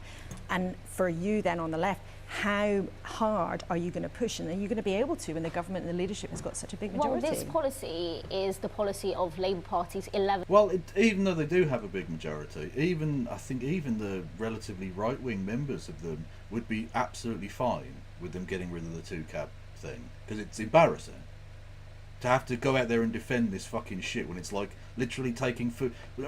It's a tough decision for us, but we're just going to steal food from the mouths of the desperately poor children of this nation. Like, it's not a good look. So I think actually the resistance he would get from the Labour Party would be far larger if he continues down this line. But what I think he's doing, which is what all governments do to a degree, is you hold back some red meat. You hold back some red meat like this, or like Tony Blair had fox hunting back in the day, the ban on fox hunting. So when you get to a difficult moment, your backbenchers are a bit tetchy, you throw them the red meat and you say, look, progression, this is what we're doing, we're the real Labour Party, honest guys. Yeah. If you concede this early, it sets a bad tone. That's the way they're looking at it. It's atrocious. Yeah, it's grim. Affiliated unions. It's also the policy of the TUC, which speaks up for 6 million workers. So this is, not a radical demand. In fact, if Rachel decided to put a 2% wealth tax on assets over 10 billion, you could raise 24 billion pounds a year. If you want to equalise capital gains with income rate thresholds, you can raise 16.7 billion. So when we say that there isn't any money to fund this, we're not looking in the right places. Okay, so you're obviously not going to give up on this particular part of the biggest campaign. Economy in the world. Stephanie... Yeah, the money's there. Though the only thing that's been increasing is the number of billionaires in the country. Exactly. We're not... Child poverty though, on the sky high. And you heard things as well. I think it's hint. That's 16 billion pounds, right? 3 billion for public sector pay demands, 2 billion to give junior doctors pay restoration, 3 billion for the 2-child benefit cap, 6 billion to nationalise Royal Mail, and you still have money left over. Yeah. Amazing. If we just actually taxed just fairly, like, I think billionaires should pay a much higher rate of tax, but as you pointed out there, if you just equalised it, a lot of the problems we're now facing would fucking disappear. We could pay for this shit. It's disgusting. But again, he needs the rich on his side because they're the ones that own all the newspapers and give all the money. Because it's not a real democracy. Exactly. That she is going to give public sector pay workers some form of pay rise above inflation. I mean, she's not committing to the full boon of the 5.5% that's been suggested. Hold on a minute, sorry. But where is she apparently Laura said something about Zara that we talked over there. Just want to go back one sec. Somebody said it in chat. That there isn't any money to fund this, we're not looking in the right places. Okay, so you're obviously not going to give up on this particular part of campaigning. But Stephanie, when you heard her there... Yeah, it's a bit snide. Yeah. I can't believe you're such an ideologue when you think that children should be fed. Like, Look, it's just when... Yeah, look, we've all fuck decided. The Westminster bubble has decided, and you people just need to get the fucking line. You're obviously not going to give up on this. We've all decided, so you should just have to fall in line. Just agree with us. Exactly. It just reminded me that when poll prof Stephen Fielding from Twitter said that, well, clearly there are people who were in the Labour left who are only calling on this 2-child benefit cap to be scrapped for factional reasons. Like, yeah, the Feed the Children caucus of the Labour Party really has got a fucking over-warranted sense of self-importance, haven't they, Mr. Stephen? Yeah, exactly. The fact that the right have literally all of the ministries is that's not factional. Especially since fucking Emily Thornberry. Oh no. Getting cucked out so bad. Oh. Literally, it disenfranchises huge swathes of her constituency by being Keith's fall guy to endorse war crimes on Newsnight. And then when she gets rewarded with being kicked off the front bench.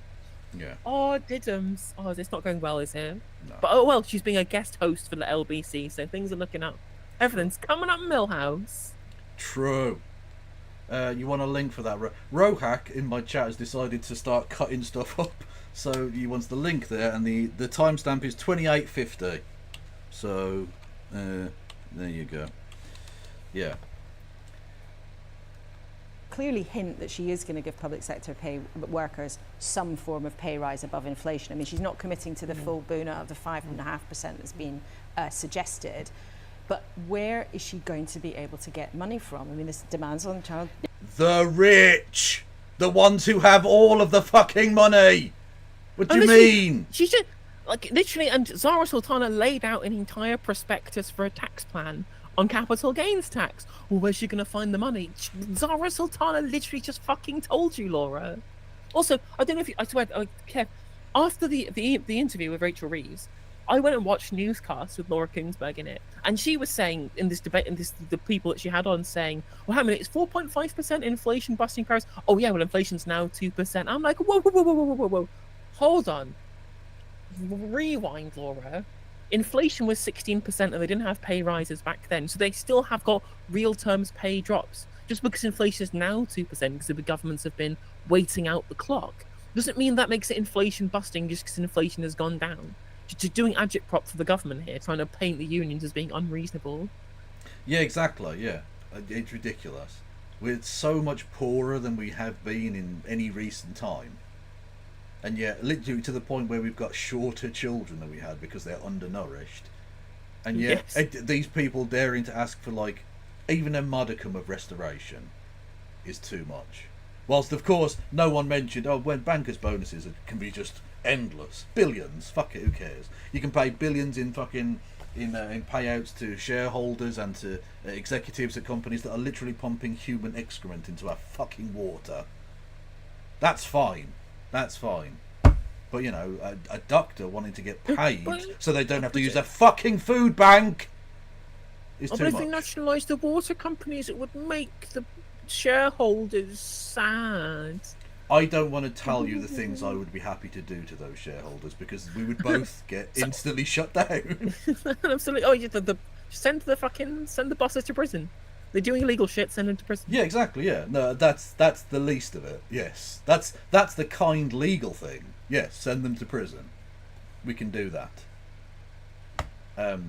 Anyway, what was I going to say? The Tesco gulag. Yeah, absolutely. Exactly. No, G4S. Fuck it. True. We're going to nationalise G4S and get them to run the gulags. See how they fucking like it. Yeah, we nationalise G4S. Put like you Communist Party apparatchiks in charge. Take all of the people who used to run G4S and then put them in the gulag run by the G4S under the national government. Yeah. In Minecraft, of course. How ironic. It'd be delicious. Yeah. You know what's also delicious? Food. And you can help both No Justice MTG and I get food in the form of bits. You can do. You can subscribe to the channels. You can subscribe with Amazon Prime and/or gift subs to the community. You can do bits messages and all that shit. You can do super chats and memberships over on the YouTubes. Go hog wild. Absolutely. Give money. Give money, please. True. Me giving the money now. Although I don't want to correct you, Laura, but I don't think she said she didn't say she wasn't going to do it. She said she wasn't going to do it without saying where the money was going to come from. So I think that left plenty of room for finding that money if she decides to do that. I think there's a sort of symbolic question of whether that's the thing she wants to find the money for. Because yes, you can find, there's a few billion to be found at least, but you can't spend that 5 times, and there's many things that she's being asked to spend on, including the public sector pay. So, I think there will be a few things where they find the money. There is some leeway in both some of the debt targets and the borrowing target. But it was just really interesting to hear her. You can see there's still, you hear this from all the new ministers and secretaries of state, that you've got the thrill of actually being able to take decisions every day. I can do this. And then the sort of mystification of, well, why didn't they do this? And of course that's nice to play for the political theatre as well. But whether it comes to public sector pay or it's just a rich boy game, yeah. They get to make decisions. That's it, the thrill of it. You realise this is affecting, like, human beings are starving, right? It's not just rich boy games in Westminster. Look, for them, it doesn't. The actual impact of it doesn't matter, does it? They couldn't give less of a fuck. It's just like John Colcher at the start said, "Oh well, doesn't everything feel much more sensible now that Boris Johnson, the floppy hair Brexit bad man, has gone?" And I was just like, "I fucking hate you. I hate you so much." Well, literally, I mean, people have been taking the piss out of I forget which Twitter account it was. Don't we just like the quiet now? Oh, isn't it wonderful? Otto English, yeah. Yeah, Otto English, that was it, yeah. And juxtaposing that to the new policy of a, quote, blitz against illegal migrants, where they're going to start deporting loads of them. Because if you thought the Rwanda thing signalled a more kind and caring attitude towards migrants, you were completely wrong. Well, that's the funny thing, is that they were all expecting this kind of heel turn to become like this progressive vision when they got into power. It was all lies, because they did expect Keir Starmer to lie, but they would admit it. Yeah. And then we were all watching going, no, did you not hear what he said about fucking Bangladesh in the run-up to the campaign? This is something very sincere that he's saying here. And they're all acting so surprised when she does this immigration raid. I was like, this the fucker told you. He told you he was going to be like this when he was in government. You're the rube who expected him to be more progressive in government, you idiot. True. It's crucial. But it's not an issue. It's not an issue. Oh my god, somebody's pointed out that her dress looks like a ZX Spectrum load screen. Okay. Or like a magic eye picture. It does look like a magic eye picture. If you squint really closely, you can see a zebra. You can. Things of what she talked about, the house building, the planning, all of that stuff is going to require a continued sort of devotion to detail and sort of micro action. There'll be legal challenges against some of the solar farms, all of those things. And I think it's that question of whether they will continue to have the energy to fight this on the ground. Because if they don't achieve those micro things, actually the macro picture is going to stay very difficult. I want to bring John in a sec, but I'm interested though, you said that there is money to be found. From where is money to be found? Well, so there are... I would give a normal person the justification of them posing it in such a way that they're just trying to elucidate an answer, right? That they're trying to explain to the audience vicariously the issue. But I don't think Laura Koonsberg does know where the money would come from. Like, I think that might actually need to be explained, because she's been told no magic money tree, so she's like, have I been lied to? Is there such a thing as a magic money tree? Literally, I mean, again, I will always bring this up every single time. The BBC did an internal audit of their own economics coverage and found out that their journalists' lack of knowledge of economics was misinforming the public, because they essentially were parroting this line that a magic money tree didn't exist when debt can be useful in terms of government spending. Like, they were misinforming the public. Also, as always, we are watching a BBC politics show, so I'm just going to have to do one thing we always do, which is do a quick school check for the person on our screen right now. Yeah. And would you look at that? Early life. Oh, sorry, you can't see that on my screen. Let me scroll down for you. Flanders was born on the 5th of August 1968. She attended St Paul's Girls' School, which is, of course, a private girls' school. Yep. And went to Balliol College, Oxford, studying PPE. What a surprise. I am shocked. Who could have guessed? I am shook. Shooketh. True. Blue Link parents as well, there yeah. are certainly small sort of tax rises you can do. I think you can also make small changes to some of the debt targets. I personally also think that we will see growth revised up a bit over the next year or two, because it looks like there will be higher forecasts for investment. I mean, we'll see, because I think the Office of Budget Responsibility is going to make this decision, but I suspect there will be a few billion, but there won't be money for all of the things that she's gone pressure to spend on. Who'd imagine that chancellors might end up moving their numbers around a little bit to make life a bit easier for them in terms of the politics. But John, listening to that as a voter, and you said before you feel that sense and sensibility has returned. What stood out to you? Well, it's so fascinating seeing these first interviews, the early ones in the heart of the honeymoon period, where there is a great focus on what we inherited, what we've been given to work with. Do we realise how bad this is? It's a few short weeks before relying on that evaporates, and then it's about what are you going to do. The details in that sense at the moment seem a little broad, but let us see how they fine-tune. But in terms of then as a member of the public, that tactic we've seen from Labour ministers almost across the board saying, guys, it's worse than we knew, it's even worse. Do you see that as them trying to spin you, or do you take that as a genuine... Obviously it is.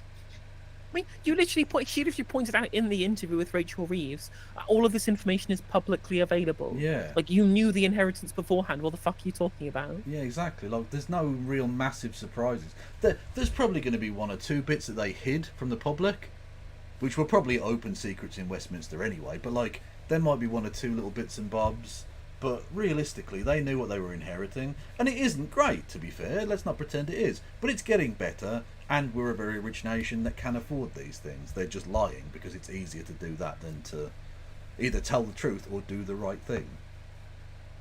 Genuine discovery that's now being communicated to the voters. They must know. They must surely know, but the question is, in the early stages, it's how do we breaking news, by the way, chat. manage this? Breaking news. What? Breaking news. Kamala Harris has chosen Jonathan Ashworth as her vice president. Yes! That's the ticket we were all looking for. Well, what I want to know is, what does the actual president think? The real president, Juan Guaido. Oh, old memes! True. The interim presidential candidate. Exactly. Because he's not just the president of Venezuela, he's the president of my heart. Okay? Absolutely. Let's go. Little information is given away in the when you hear, right, we will set this out, we're going to set this out. I think the translation of that is, we don't know yet. Hang on, give us a few weeks. Okay, well, yeah, by the end of this month we expect her to come back. Oh no, we need to girl boss it, and we want an all people of colour ticket. Thangam's available. Thangam Debonair can be the vice president. Come on, who doesn't want a Harris Debonair ticket? Actually, it would be even funnier, right? If Boris Johnson wanted to run for president, because he can. He can technically. Actually, no, I'm not sure he can, because he gave up his American citizenship, didn't he? Did he? I don't know. I think so. No, I don't know if that's complete revocation or whether it just for tax, because it was a tax thing, right? It's not because he gave a fuck about Britain, but in terms of his international earnings on his books and stuff, he wouldn't have to pay tax in America. Well, you have to pay twice. Americans have to pay tax twice, don't they? If an American citizen, you have to pay tax in America and in your host country. I believe so. Yeah, it's something like that. Yeah, and so he gave up his thing, so he didn't have to pay those American taxes. So I don't know if he has to have been a resident of the place as well for X amount of time. I'm not sure, but he was born in America, so like it would seem like he would be able to run, but I don't know. Sorry, just Gengaho in chat. The theme would be hang 'em with Fang'em, running on a death penalty for people that are mean on Twitter ticket. Yes! Honestly, you know what? Just for that, I'd vote for it. Yeah, let's go. With a big sort of warts and all assessment of the public finances. But Zara, I just want to come back to you on the sort of the politics of how this might all work. You're clearly, along with your colleagues, very determined to campaign on the issues that are close to your heart. But do you think that the leadership, with such a big majority, is actually going to have to listen to you? Well, we are all MPs with constituencies. We've been knocking on doors for 6 weeks before the general election. This is an issue that comes up time and time. The cost of living, how people are really struggling. We've seen wages flatline, yet the wealth of the very richest in this country has skyrocketed. Billionaires in the UK have seen their wealth go up threefold under the Tories. That is just shy of 700 billion in total. So there is money in the economy. Some people have done really well under the Tories' austerity programme, and it's not ordinary working people. Stephanie, just briefly, if you can you explain what the government's trying to do on I'd like to apologise if you're watching at home for that outburst of anti-Semitism. That was some real Hamas shit right there. Yeah. Absolutely. You hear pensions reform. Is that a good or a bad thing if you're an ordinary saver? Have you seen that Piers Morgan has moved on for the condom hummus thing to now, do you condom assassination? Do you condom the political rhetoric? The Liberals need to answer for why a Conservative, stoked up by conservatism, shot a Conservative. I think it's really funny as well is that Piers Morgan has basically outed himself as a grifter now. Have you seen his debate with the people from Trigonometry, where essentially goes off at them about saying that Israel has broken international law and they are completely flouting the idea of a peace process? I did. Carl Galinsky covered it, and he just goes off on them like it's 4 minutes straight, just talk about how Israel are false all the time here. And yet, when it's actually his platform, it's always this kind of both sides shit. Yeah. He knows he's wrong. He literally knows he's wrong. We were watching him with Mehdi Hassan yesterday, and Hassan, I mean, literally could not have fucked him harder. It was the best shit. It was so good. Literally just laying out the amount of times that Donald Trump has called for the assassination and or violence against people, and he just tries to both sides it. Piers Morgan, straight away. I think, I mean, obviously they've talked a lot about trying to get the pool of savings that people make more available for these big infrastructure projects and other things. I think, her predecessor also tried that. I think she'll be continuing some of the reforms that Jeremy Hunt did. But it is a continuing challenge. If you've been invested in the UK recently, you haven't done very well relative to investing in the US. So telling pensioners, or telling big pension funds, you can't invest pensioners' money in countries that are doing best. You have to invest in the UK. I think that is a challenging ask. Okay, interesting. Thank you, all three of you. Well, with Labour, Rachel Reeves and Keir Starmer moving in, of course, the Tories had to pack their bags. The whole Hunt family, with the very well-behaved Poppy the dog, who, sadly, you can't quite see in the shot. Maybe you'll see her in a second. Mixed race. Number 11. There you go. Exactly. That's why they lost. It's why they lost. It's why they lost the election. Their chancellor was too woke. Too woke. He went woke. He's gone broke. Literally. Yeah, that's that. Enough said. Enough said. For the fun. Although to be fair, I'd have been far less harsh on Hunt if I'd known he'd been doing miscegenation. What we need is fewer whites. I think we can all agree. It's the why I'm okay with JD Vance. Let's go. That clip's going to get circled around like Red Watch in the same way that Ash Sarkar clip did, where she said that brown people were winning because their demographic were increasing and white people were decreasing. To be fair, I've said it so often. If the Red Watch people are watching, hello Regs, how are you? Like they're here, they must be here every fucking day. Love it. There's nothing better to do than hate watch people with like platforms dramatically lower than basically every other leftist with larger platforms on here. True. Final time, but Jeremy Hunt has returned to the studio, even though he's no longer in office, and it's great to have you here. So you can never get rid of them ever. It doesn't matter how hard you vote them out; they're just gonna fucking stick around like a bad falling smart or even smelling fart. Fuck. At least Jeremy Hunt's still an MP, unlike well, Jonathan that is also. Well, we'll continually remind everybody he is not an MP anymore. He's not an MP. He's not an MP. And you're obsessed with Hitler. She's not an MP. Yes, I'm obsessed with Hitler because you and so many others keep calling him. Laugh at their misfortune. True. The general. Also, yeah, this is the Mehdi Hassan clip. Hang on a minute.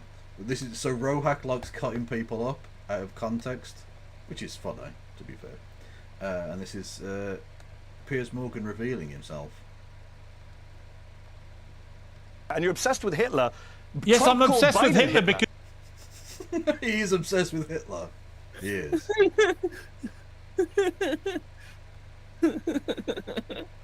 Anyway, that nonsense aside. Election. Morning. Good morning. Now, Rachel Reeves told us she's angry at what you left behind. She said the public finances are dire and that you fudged tough decisions and ran away. She has a point, doesn't she? Well, first of all, I wish Rachel Reeves well. On a personal level, I think she has qualities that could make her a good chancellor. And there are things that she said that I welcome. There you go. That's all you need to know, chat.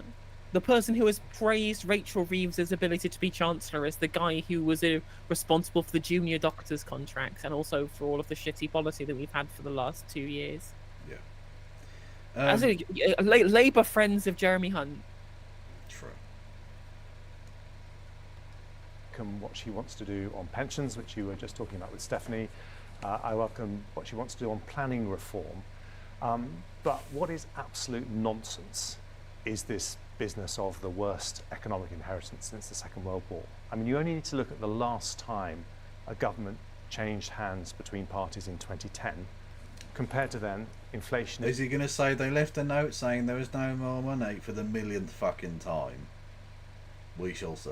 Is nearly half what it was. We had markets collapsing. Now we have the fastest growth in the G7. We have unemployment nearly half what it was then. It's a very transformed picture, and I think the reason... Do you want to tell us what happened to create that economy back in 2010? Do you want to tell us who was responsible for the policies that caused the crash in 2008? Do you want to tell us what kind of ideology is responsible for the deregulation of the financial sector that allowed their profligacy to get so out of hand that it almost collapsed the entire world economy? Do you want to tell us whose idea that was, Jeremy? Do you want to tell us who might be responsible for the position of the government in 2010? All right, Stewie, calm down. I was just like, it's honestly crazy. Because again, like, I saw Alicia Kearns making a statement on Twitter saying, oh, well, the deficit was 2% now, but it was 7% in 2010. Yet you're supposed to run deficits in a liquidity trap. It was counter-cyclical stimulus because the economy was destroyed by the financial crisis caused by Thatcherite deregulation. You're supposed to run deficits during a liquidity trap. It's counter-cyclical stimulus. This is basic macroeconomics. What the hell are you talking about?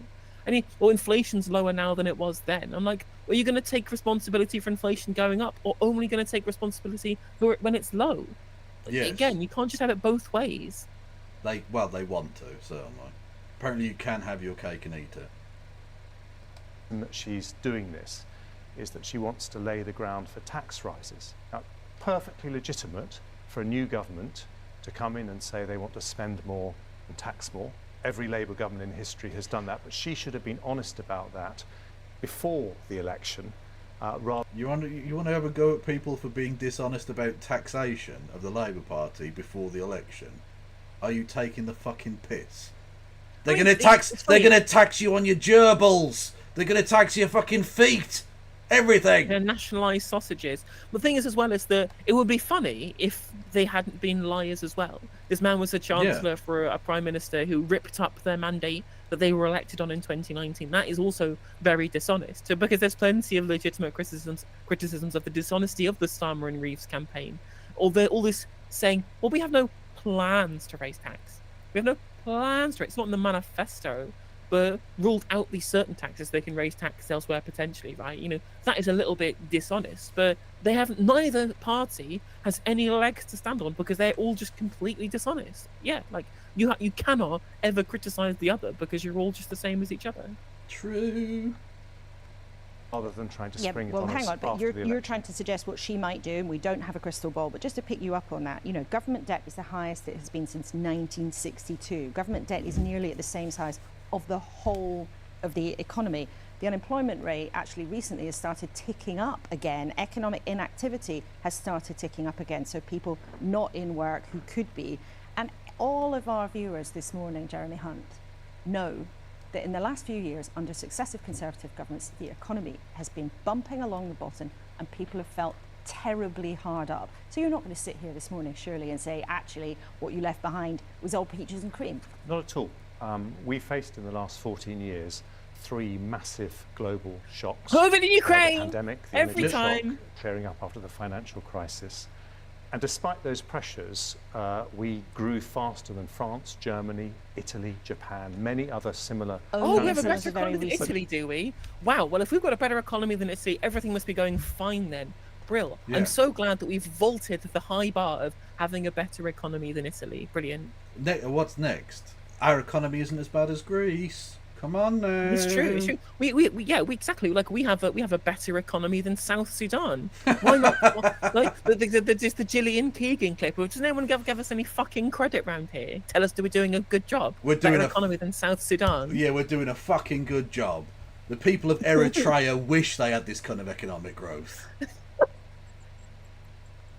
But let's still talk. Everybody watching this morning, I just want to make this clear. Everybody knows, and Stephanie was telling us at the beginning, that under Conservatives for 14 years, the economy has had some very fundamental problems and bumped along the bottom, and there are lots of problems that you didn't fix.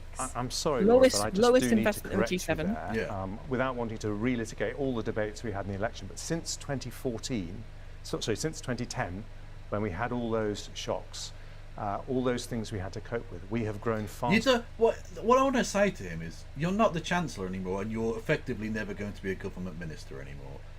You don't have to talk like this. Speak to me like a human being. If you want to say, I think I did a good job, fine. I think you're fucking wrong. But I understand the will to, defend yourself and your record. You did a difficult job and you did it to the best of your ability. But why is he still trotting out this shit? Is he actually just a robot? Talk to me like exactly. The elections happened, mate. You don't have to keep up the fucking facade. Talk to me. I know you actually are a human, so talk like one. And the problem as well, of course, is the line of questioning here. It's fine to say, well, the indicators of the economy have been really bad throughout these 14 years. You can't claim to have been good at managing the economy for that period. These are fine questions, but how about we actually posit questions that are in the interest of the people watching? Rather than saying, well, look at where GDP is, you just go, well, hang on a minute, people's living standards are worse off. People can barely afford to be able to rent anymore. Prices for commodities have increased. Wages have stagnated. People are having to rely on food banks. These are the material impacts of failures of policy on people, because they can say, oh, we had some growth in some sectors of the economy. But if those only sectors of the economy are the financial sector in the city of London, the ones that Stephanie Flanders thinks are absolutely fine, they all very happy to see the secure and stable economy, well, that means nothing for me. That means nothing for Tom, Dick and Sally, whatever, trying to put money on the meter. And yet here Jeremy Hunt is saying, well, you look at these numbers. That means fuck all. It means literally fuck all. And because the Westminster bubble can only think in terms of the what's going on in the Westminster bubble, they don't ask the questions that are relevant to real people. True. Breaking news, J.K. Rowling has slammed Joe Biden for failing to consult with her before making the decision to withdraw from the presidential race. Absolutely. He didn't even consult her about what he should do about his COVID diagnosis. Exactly. How was he supposed to make informed medical decisions without J.K. Rowling giving him the lowdown first? Exactly. Simple as that. If anything shows the decline in mental acuity, it's the fact that he didn't instantly ring up Edinburgh and seek advice from the greatest political mind of our generation, Joke Rowling. Let's go. Than France or Germany or Italy or Japan, many other similar countries. Many other absolutely fucked nations. Many other nations who are economically crippled and are never making a comeback. Yeah, we're better than them. Woohoo! We don't compare it to the United States, who just continually did expansionary policy and never had an inflation crisis until the pandemic hit and they had the supply chain problem. Turns out all the austerity was pointless. It was pointless in Europe and it was pointless here. Yeah. Talk about public finances, which you spend a lot of time talking to Rachel Reeves about. All chancellors have to manage pressures in public finances. That is part of the job. But when Conservatives came to office in 2010, we had a deficit of nearly 12% of GDP. It is now just over 4%, and indeed it's predicted to turn into a surplus in just 4 years. So I don't pretend it's easy. It's never easy being chancellor. You're not supposed to run surpluses at the bottom of a recession. You're not supposed to run a surplus when you have no growth in your economy. Do you not? This is you're supposed to counter cyclical stimulus. Yep. No, what you should do is collect all of your loose change and then not spend it when you're starving. That's what you should do. True. It's the best thing for it. Don't fix the roof when the sun is shining, and then when it's raining, don't fix it anyway. Yeah, still just don't. The golden rule of economics is don't fix the roof. Literally. And an energy shock. But the reason that we're getting all this spin about this terrible economic inheritance is because Labour wants to raise taxes. So you think it is... And ironically, given her surname, the person who instituted the policy of not fixing the roof was called Thatcher. Jesus. Funny. And also what's interesting is Jeremy Hunt here saying, oh, well, Labour want to lie about the state of the economy so that they can raise taxes. Well, actually, what they're doing here is doing so they don't want to raise taxes. They want to ensure that they can have fucked public services but blame the Conservatives for them. That's why they're trying to create this idea of a terrible inheritance, is because they want people to blame the Tories for the public services that are not going to improve because they are not going to raise taxes. That's the whole point. It's not their kind of surprise thing to try and raise taxes, because they know that people are going to hate it regardless. Yeah. You think it's a spin? And yes, it is. And if they wanted to raise taxes, all the numbers were crystal clear before the election. They had the Office for Budget Responsibility telling them those numbers. They should have levelled with the British public and said that, like every other Labour government, we want to increase spending and increase tax to pay for it. You are criticising them. Motherfucker, the Tories going on about other people increasing taxes. You've increased taxes on average people how many times? How many dozen times in your fucking rules now? Like, you've reduced taxes on the rich and fucked up taxes for everyone to the point where we're paying virtually post-war level taxation when literally we were paying to rebuild cities. Exactly. And getting nothing, and getting the worst services we've had since then. Yeah, exactly. It's so silly. And again, this is because Jeremy Hunt here is basically being allowed to paint tax rises being different from an increasing tax burden, because he has risen taxes. He's raised taxes pretty substantially, but through fiscal drag, which means the rates staying the same and the threshold staying the same, which makes it look like taxes are staying the same, but that doesn't account for an inflating value of sterling, which means that the fiscal drag pulls people back. It pulls people into higher and higher tax bands. He is increasing taxes very specifically on working people. I mean, Labour are doing the same. They've committed to 3 more years of fiscal drag, but because our journalists are doing really terrible jobs at holding these people to properly accountable, they won't at any point say, "Oh no, you have raised taxes. Fiscal drag is a tax rise, and you are doing it." And all of these lies about tax rises, both of you are raising taxes, and nobody's being held accountable for it. Indeed. So peak memes, by the way, which we can get into after. Although you might not want to stay around. I don't know. Well, actually, that's a really good point as well. And somebody talking in chat there too about VAT. At this time, when Jeremy Hunt's talking about the terrible acceptance that they had, the terrible inheritance they had in 2010, talking about inflation and whatever, and the public spending and their deficit, the tax they chose to put up in 2010 was fucking VAT. They put up a consumption tax during a recession. What the hell the fuck do they think they were playing at? The thing that most impacts people who spend money on normal consumption, on normal commodities, that's what they made harder by increasing VAT at a time when we had a slump because of the Great Recession. Yeah. Like, how can these people defend their economic history? How can they do it? Their economic record is one of consistent, constant failure. True. How can they do it? Yeah, so after this we got lined up RFK hold a press conference announcing that he must be made the candidate, which honestly I have to watch after this. You don't have to stick around for it, but it seems like peak memes. Yeah. For guessing something that they would do, but Rachel Reeves' claim is that you went to the country early was because you knew the problems were coming down the track and you didn't want to deal with them. The teachers' pay review, for example, was sitting on the Education Secretary's desk for a few months. We know that. What was going on in prisons, we know the former Justice Secretary, your old colleague Alex Shaw, was begging the Prime Minister. Yeah, did you see the legal advice that was given to Rishi Sunak, suggesting that his malfeasance in not dealing with the prisons crisis in the fortnight before the election may have broken the law?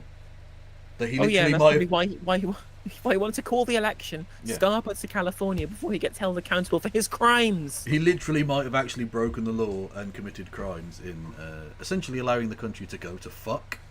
Because you do actually have a legal requirement when you're in office to do the job. Can we just have prime ministers that don't commit crimes? Is that too much of a bar to vault? True. To have like non-criminal prime ministers? Is it? Hang on a minute. Is it basically like just Gordon Brown at this point? Basically, yes. Yeah. I don't know. Has Keir Starmer been in long enough to do crimes? I mean, he supported war crimes, but then again, so did Gordon Brown. You know, like it depends where you want to draw the line. It depends whether tacit endorsement of war crimes is the same as actually committing, like Blair did. Yeah, I don't know. Complicity in a war crime is bad. It's not good. I mean, literally, because we had David Cameron fucking being corrupt in the background, trying to swindle the state to get money for Greensill Capital. True. Theresa May sold weapons to Saudi Arabia for them to commit war crimes in Yemen. Boris Johnson had Partygate. Liz Truss murdered the Queen. Liz Truss murdered. That is illegal. You know, it's good, but it was illegal. Theresa May's government were held in contempt of Parliament for the first time ever. First time ever that a government has been held in contempt of Parliament. Yeah, yeah. So it's just criminals all the way down. I mean, I guess true. Actually, Starmer, as soon as Starmer takes power, as in he's taken office already, and they've not stopped the arms sales to a regime committing war crimes in Palestine. So, you know, basically, as soon as he's come into government, he's not immediately cancelled the arms sales, and they've already made a statement on their intentions in terms of what's happening in Gaza, with, of course, some welcome changes like the appointment of Richard Hermer, the resumption of funding to UNRWA, deliberately calling for a ceasefire. But you can't really say that we are washing our hands of these things when you're out there shaking hands with Netanyahu whilst you sell him weapons, whilst he is a wanted international criminal. Oh yeah, did you see that? Was it Wallace Simpson, Jake Simmons, whatever the fuck his name is? Simons. That's him, fucking Maltoid, writing about the resumption of UNRWA's funding by the British government was a symbol that Keir Starmer was ready to capitulate to Hamas. The fuck does that mean? Do you think we're fighting in the war? What the fuck are you talking about? Like British troops are going to fucking surrender at Haifa. What are you talking about? Like you cannot convince me that these people aren't just like pro-Israel apparatchiks. That's all they are. That's literally all. Well, the Board of Deputies. Right? When was the last time they said anything about Jewish people that wasn't about Israel? It's crazy. Like they literally tweeted out like a statement saying that they disagreed with resuming funding to UNRWA. Like they want more funding to aid, which is fine, but they say that UNRWA should be folded back into the UNHCR. And the only reason that they do this is because UNRWA is the body that essentially deals with the refugees in Gaza and in the West Bank. And the reason why they don't want it is because the continued status of Palestinians who are essentially the descendants of those expelled during the Nakba, ethnically cleansed during the Nakba, is that their refugee claim, the continuation of a refugee claim, continues pressure on the state of Israel to acquiesce to UN Resolution 194, which is the guaranteed right of return for the Palestinians and their descendants. Yeah. So by folding UNRWA into the UNHCR, what that does is remove all pressure, because the PA aren't doing shit on this. It removes all actual pressure internationally for there to be a case for the right of return of Palestinian refugees. Yep. Minister to do something more radical about it, and he didn't do it. He refused. You hadn't paid out for the infected blood scandal, which is going to be a huge bill. Isn't there a case that you were actually quite happy to let things sit and rot because you knew that you would leave it for somebody else to clean up? Laura, you have interviewed me on many occasions over the years, and you can criticise me for many things, but not taking tough and difficult decisions is one thing I don't think people would level at me. When I became... This is about leave. No, I would absolutely would. You made decisions that your donors loved. It's true. He made the very, very tough decision to spend money on building a hypercomputer, which probably isn't a bad use of public funds, right? But it's not like that he taxed any rich people, or they did the non tax states. Yeah, but that was just to annoy Sir Keith. Yeah.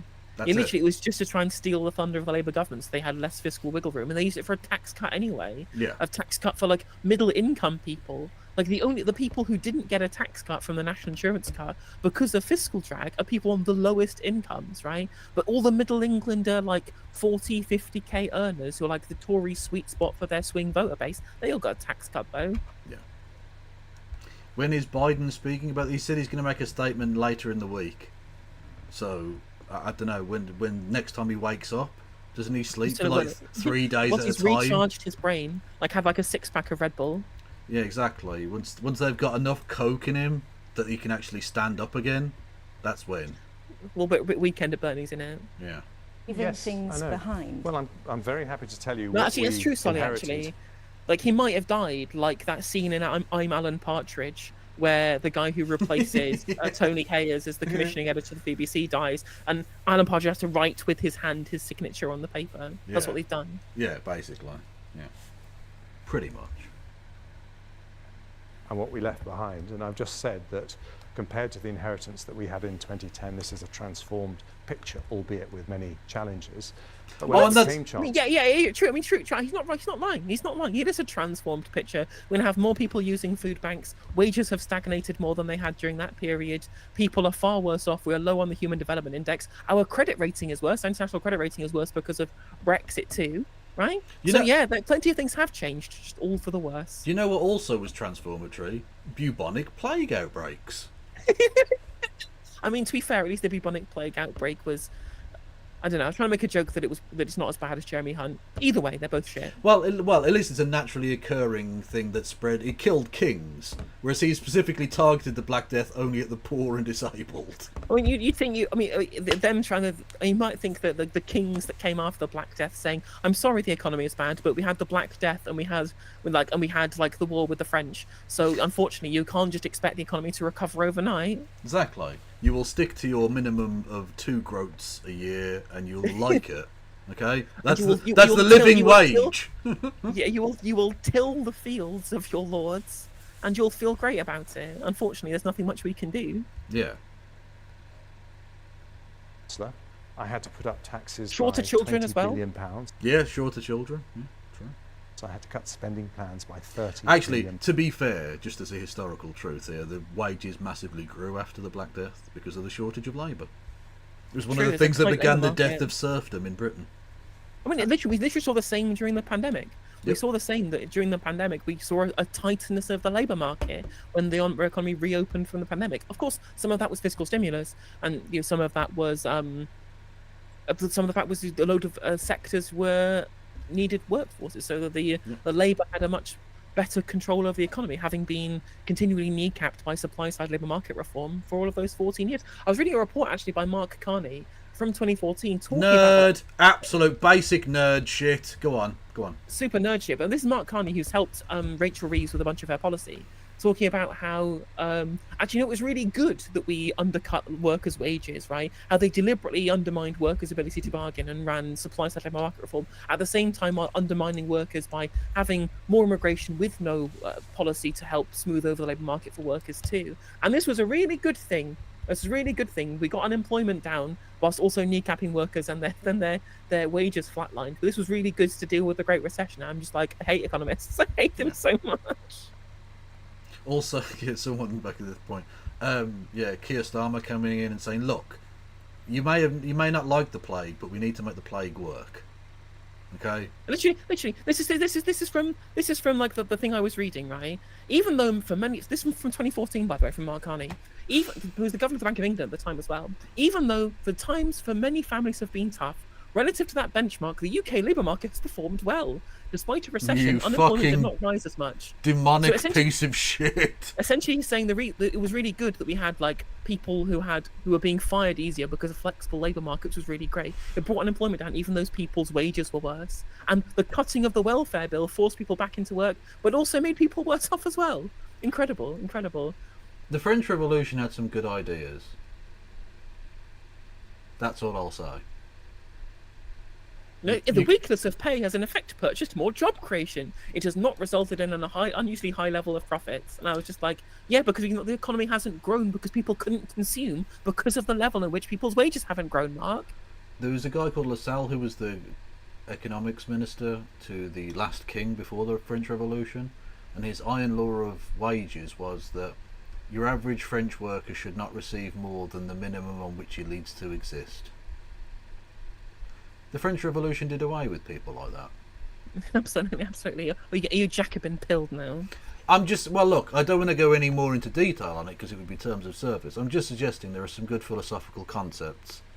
I mean, sure. I mean, there are plenty of other people who took those ideas to heart and saw, some amount of success. Yeah. Bolsheviks had that idea. It was also an idea that was brought up by the North Vietnamese as well. Who could have thought that that model might have had some success? In Minecraft, of course, only. This is all theoretical within the video game Minecraft. Well, Solly, I can't agree, but Solly says Robespierre did nothing wrong, but I can't agree with that, disavow. Yeah, absolutely. Neither me nor Amazon and Twitch's shareholders believe that to be true. Yeah, we at Kevin Logan Industries cannot possibly co-sign such a terrible, evil, violent thing. We are good boys. Yeah. Pounds. The story, I think, of the last 18 months is of a government that has taken. I tell you what, I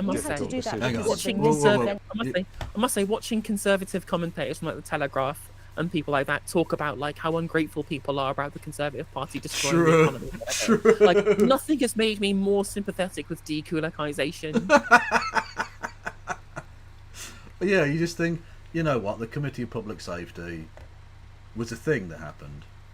Yeah, like, you say what you want about the Chequer, but, some things were just, they were just necessary evils. Look, realpolitik is what it is. Exactly, I'm not suggesting it was entirely without blame, but I'm just saying it's a thing that happened. And I'm saying they were effective. I'm not saying whether it's bad or good. I'm not lionising their position here at all. Yeah. But I'm just saying that some of their methods they brought change. Yeah, they changed things. Well, let's put it that way. Yeah, my favourite one, I think, of that particular oof you just mentioned. Of course. Just want to make sure everybody clear. All of this is speculation of theoretical things that might have been done within the video game Minecraft, of course. True. Daniel Hannan, former member of the European Parliament, now a member of the House of Lords, unelected, saying, "The dark heart of Starmer's Labour has been revealed. Total surrender to unelected elites." Whilst sat in the House of Lords. Literally sat in the House of Lords. My favourite Daniel Hannan moment was when Charlie Brooker was taking a piss out of him and saying he went over the. So what he described Daniel Hannan. I have to find the clip now. Yeah, Charlie Brooker's good. He's so funny. There we go. Let me post the link in your DMs. It's a very Charlie Brooker moment. Right. Let's have a cheeky little gander. You have not sent me anything. You haven't sent anything. Oh, try again. It said message failed to send for some reason. I don't know why. There you go. There we go. Okay. Hey, Daniel. Don't know if this is going to get me copyright. Oh wow. Okay, so this is going back to his TV. This isn't even a screen wipe or anything. Okay. Good stuff. Tory MEP Daniel Hannan outraged millions of Britons when he appeared on America's Fox News network and attacked the NHS. Of course, Fox viewers weren't sure what that was, so the host had to explain that when Daniel Hannan said NHS, he was using letters of the alphabet. If you don't know who Daniel Hannan is, he is, of course, a boggle-eyed, slap-headed, unpleasant, revolting, heartless, shit-brained, attention-grabbing, fetid excuse for a prick. Sorry, no, sorry, I think I misread that. Could you just scroll the auto cue back up a bit? I meant to say Daniel Hannan is, of course, a boggle-eyed, slap-headed, unpleasant, revolting, heartless, shit-brained, attention-grabbing, fetid excuse for a prick. Oh, no, it turns out I got it right the first time. Fair call. I couldn't say it better myself. But then you're saying surrender to the unelected elites. And of course that guy's in the House of Lords as well. I'm just like, the Conservative Party sets its policy through like fucking think tanks and their donors. Did I ever elect, Mark Littlewood? No, Did I ever elect Robert Colville, who wrote the Conservative Manifesto? No, but as being the head of the Centre for Policy Studies? No. What he means by the elected there is that they're the ones who elect the Tories to be leaders. That's the democracy they believe in, is Tufton Street electing a Tory Prime Minister to enact policies that Tufton Street wants. That's democracy. This is democracy manifest. Exactly. Ventures of a Conservative Prime Minister who was only in charge for just over 40 days and created absolute mayhem. Were you Well, hang on, we can go back to the discussions about the mini-budget, but the main we reversed those mistakes, and they were mistakes, very quickly. But the reason we had to make those difficult decisions on tax and spending was because we spent £400 billion supporting families and businesses in the pandemic. We were right to do that, and Labour and... No, you pissed away billions on PPE, we know that much.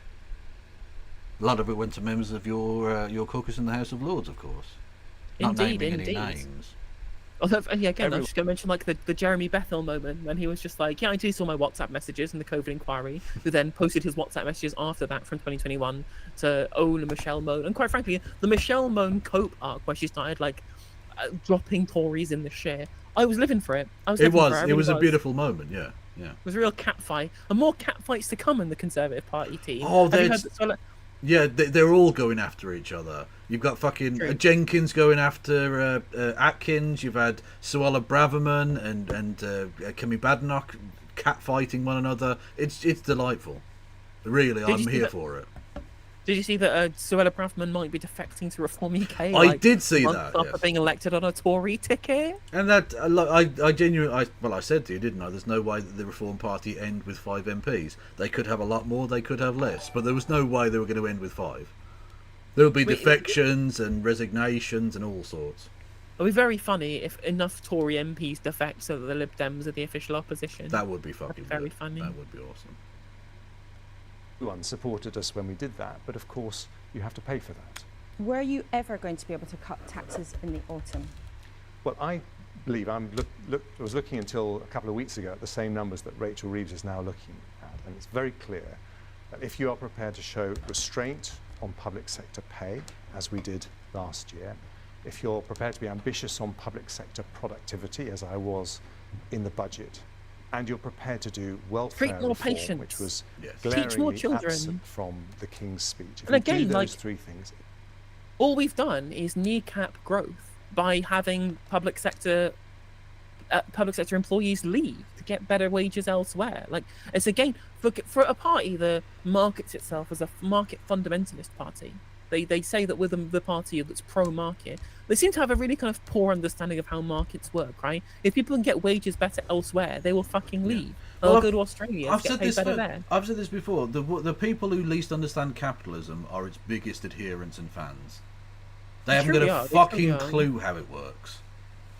Which is probably why they like it so much, I think. Because those who do understand it go, whoa, this is rough. This is actually not great. This is terrible for people and the planet. We should not do this anymore. It's perfectly possible to balance the books in a way that means that taxes don't have to rise. Now, I think it's very clear from what we've seen in the first 2 weeks of this Labour government that they're not prepared to take those difficult decisions. I'm asking you a question about what you were planning to do, because during the election campaign, our viewers heard you and your colleagues sitting in that chair every week saying that you would cut taxes. Talking shite. And there's been reports this week that now in the shadow cabinet, you told colleagues that actually the Treasury had said you wouldn't be able to do tax cuts in the autumn.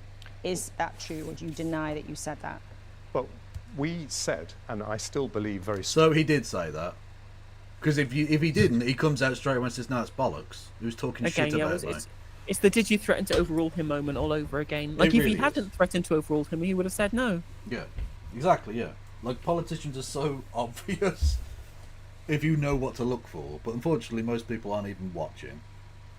And that's the problem. Strongly, that if we're going to grow as an economy, we can't do what Labour is now doing, which is ignore the evidence from around the world that countries with lower taxes have higher growth. I want to answer your question. That's not even true. I will answer. That isn't remotely true, no. Exactly. Like, we've had lower growth than Norway, like, for however last period of time. But we've outgrown Eswatini. True. Absolutely. You know, again, the Eswatinis wish they were British. Exactly. I mean, the fact that they literally fought to gain their independence from Britain is irrelevant. I said the Eswatini. I actually mean the Swazis, because that's the people who live in Eswatini. Yeah. Eswatini literally means the land of the Swazis. Which is why it used to be called Swaziland. Yeah, Eswatini is literally Swaziland in Swazi. Nice. Is that Patrick's father? Oh, that's a different thing. But we always said we would cut taxes in a responsible way. We never said that we would cut them as soon as this autumn, and that would depend on the public finances, and so we were very clear. But yes, we did have plans in place that would have allowed us to reduce the tax burden. But your campaign was on a promise of cutting taxes. Do you deny telling the shadow cabinet in the last week that the Treasury... Did you threaten to overrule him? I don't think we would have been able to do it immediately, no. But I think we would have been able lied to do then? it in time, and we had plans in place to do that. You lied? You got hammered in the election, even though you kept your seat. So he lied. Let's just point that out for everybody. He lied. He said he was going to cut taxes. They weren't going to be able to cut taxes. He's a lying bullshitter. Yeah, exactly, Dana. We were very clear by not telling anybody. Yeah. Every single time, politicians would come and say, they'll start by saying, let me be clear, and then they say like the most opaque shit you've ever heard. Well, I think we have to be honest, humble, and reflective. That after 14 years of massive economic challenges, we got some things right, particularly putting the economy back on its feet in areas like standards. Why wasn't it on its feet? Who put it not on its feet? Oh, sorry, yeah, COVID, Ukraine, yeah, we know, okay. Yeah, let's not talk about like the junior doctor stuff or the Atlantic reforms. We'll forget them. Yeah. But at the end of that period, we decisively lost the trust of the British people, and I think there were three main reasons why we did that. I think the first is that the upheavals of 2022, which you talked about, not just the mini budget, but Partygate and other things, meant we lost our reputation for calm. That's Partygate, where basically everyone in 10 Downing Street was a criminal. Awesome. Competence, which is one of the main reasons people vote for Conservatives. I noticed that in America, Boris Johnson wasn't ambushed by cake. Maybe he should stay there. Just a thought. Also, on top of that, like, it's incredibly frustrating. They'll say, like, oh, well, we've lost our reputation for competence. Like, a completely undeserved one, mate. Yeah. Like, every single terrible economic decision that's been made in this country's history has been made by a Conservative Chancellor. Barber, Dawson, Osborne, Kwarteng. Like, all of it was all Conservatives that made these terrible decisions. All Conservatives. Exactly. The thing is, Kwarteng made the terrible decision to have anal sex with Liz Truss. But like, it's crazy. Like they'll say, "Oh, Gordon Brown sold the gold." I'm like, well, like, okay, sure, that's one bad thing he did. Did he like massively inflate the economy and cause a gigantic crash like Barber did in the 70s? Did he take all of our oil wealth and throw it in the fucking drain to private companies in the 80s like Nigel Lawson did, whilst privatizing industries which had never been privatized in the first place? Did he kill 330,000 people with ideological austerity during a fucking liquidity trap when we should have been doing counter-cyclical stimulus like George Osborne did, deliberately targeted the poorest in society? And did he massively cut taxes and increase borrowing at a time in which the economy was uncertain, interest rates were rising, and the Bank of England was doing quantitative tightening? All these are terrible decisions. Gordon Brown, Alistair Darling, they didn't do it. Or who was the chancellor? Was it Callaghan, the chancellor during Wilson? None of them did anything as stupid or as reckless as any of these four people. Indeed, Anything. And I'm not even like a fucking Labour stan. People know I'm not a Labour stan, but at least I can recognise the only people who can ever be credited with economic competence from the last 60, 70 years of British economics. It can only be the Labour Party. Well, if you want to go Harold back Macmillan. Even further, Churchill returning us to the gold standard. Fucking idiot. Fucking idiot. That didn't last long because, again, he was very much the Liz Truss of his time. It went south so quickly they went, fuck that, no, stop that. It's honestly brilliant. We also didn't bring immigration down by anything like as much as we wanted to. You didn't do any blitzes on the immigrants, because that's definitely a way that you should describe that in the fucking Sun as a Labour politician. Prick. God, I hate the fucking Labour Party is such scum. They really are. Taxes up to pay for the pandemic, and I don't think we succeeded in convincing people that we had a plan to bring them back down again. And we now need to be very honest about those failures, because this country needs a strong opposition. And I think you can see already from Labour. But Carla Denya's on it. Yeah. No, it's true, exactly. Ayub Khan and Shaukat Adam doing a really good job. Muffin Ali's not even in government and he's providing an opposition. Exactly. The Jumbly Crumbly Concrete Man doing a really good job in his speech in Parliament as well. True. He was... And Adrian Ramsey's boiling piss, so it's fine. Go for it. I mean, he's boiling piss in like the worst way possible. It doesn't matter. Look, I'm okay with it. I don't even give a fuck at this point. I just want Labour to suffer. Fuck them. I've had enough of them already, and they've been in for 3 fucking weeks. But it's funny, again, like, the Conservatives are applying no opposition. Did you fucking see the Victoria Atkins and Kemi Badenoch mouthing off during Steve Reed's speech in the chamber? On this point, I had a little tete-a-tete with someone on Twitter today, going on about Carla Dinya. No, I have to, my little bisexual munchkin queen, I will not have bad words said about her. And some absolute fucking tool was mouthing off. Where is it? Scrolling. Fuck. Here we go. Right. So, hang on, I'll share with you. They showed the clip that I think we'd shown before of Ed Miliband, doing his climate thing, right? crisis, which we all share, and then thinks about this question of infrastructure. Because if it wants to tackle the climate crisis, but at the same time leading members of the Green Party are saying no to new energy infrastructure, that simply doesn't add up. Well, okay, so it's first a point, right? Well, no. Notice just the conduct there. She politely disagreed in a way that he wouldn't have even heard because he's like 20 feet away. And this person says, "Did she say anything specific? Right? What did she even say?" No, she just said not true. She just said not true. Not true. Yeah. It isn't true, right? Because they're not blocking energy infrastructure. Believe me, I'm critical of Adrian Ramsey. I said it on my stream. I said it on Novara Media. I said it when I was speaking to Curtis as well, right? I'm clearly critical of Adrian Ramsey on this. But he's not blocking it. He's asking for the pylons to be changed for underground cables or like an offshore blah, blah, blah, blah. Wind farm? No, the geothermal, wave energy, what? No, it's the substation. I forget what it's called. Either way, okay.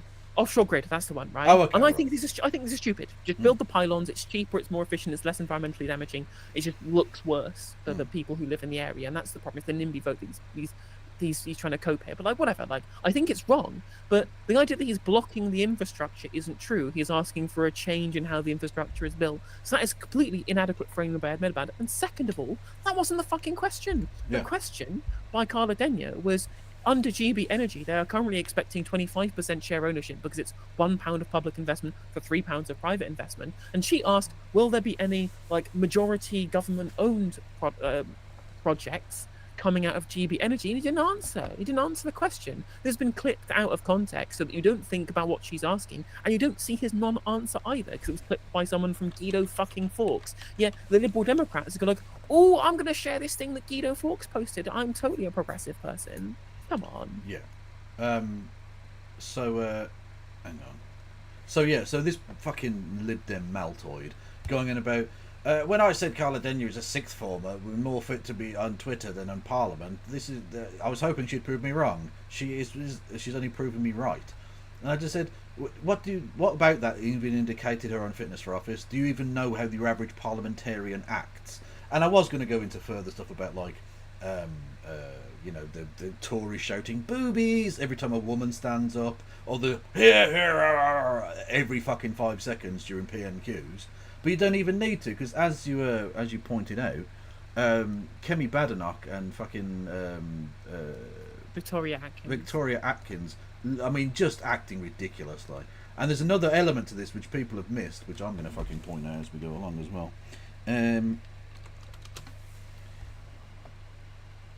Here we go. Right. So this was an interaction in Parliament. The mother of all parliaments. Definitely not a sixth form debating society or anything.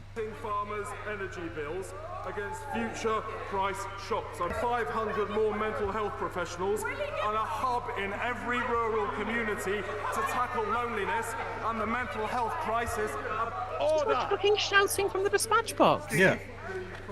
During someone else's speech. Yeah. The right honourable lady has behaved abominably. Now, that is true. They have behaved abominably, because he doesn't have to give way at any point. It's sort of seen as parliamentary to do so, but it's entirely in his gift. He is the speaker, he has the lectern, he is the minister in charge there. He doesn't have to give way. So you screaming, will he give way? Will he give way? Will he give way? You're not even supposed to be stood up until you're called. Yeah. That you should sit the fuck down and listen to what he has to say. Otherwise, leave. That's fine as well, right? So it's disgusting, of course. But again, in terms of the parliamentary behaviour and all this shit, the speaker you see there is obviously not the main speaker.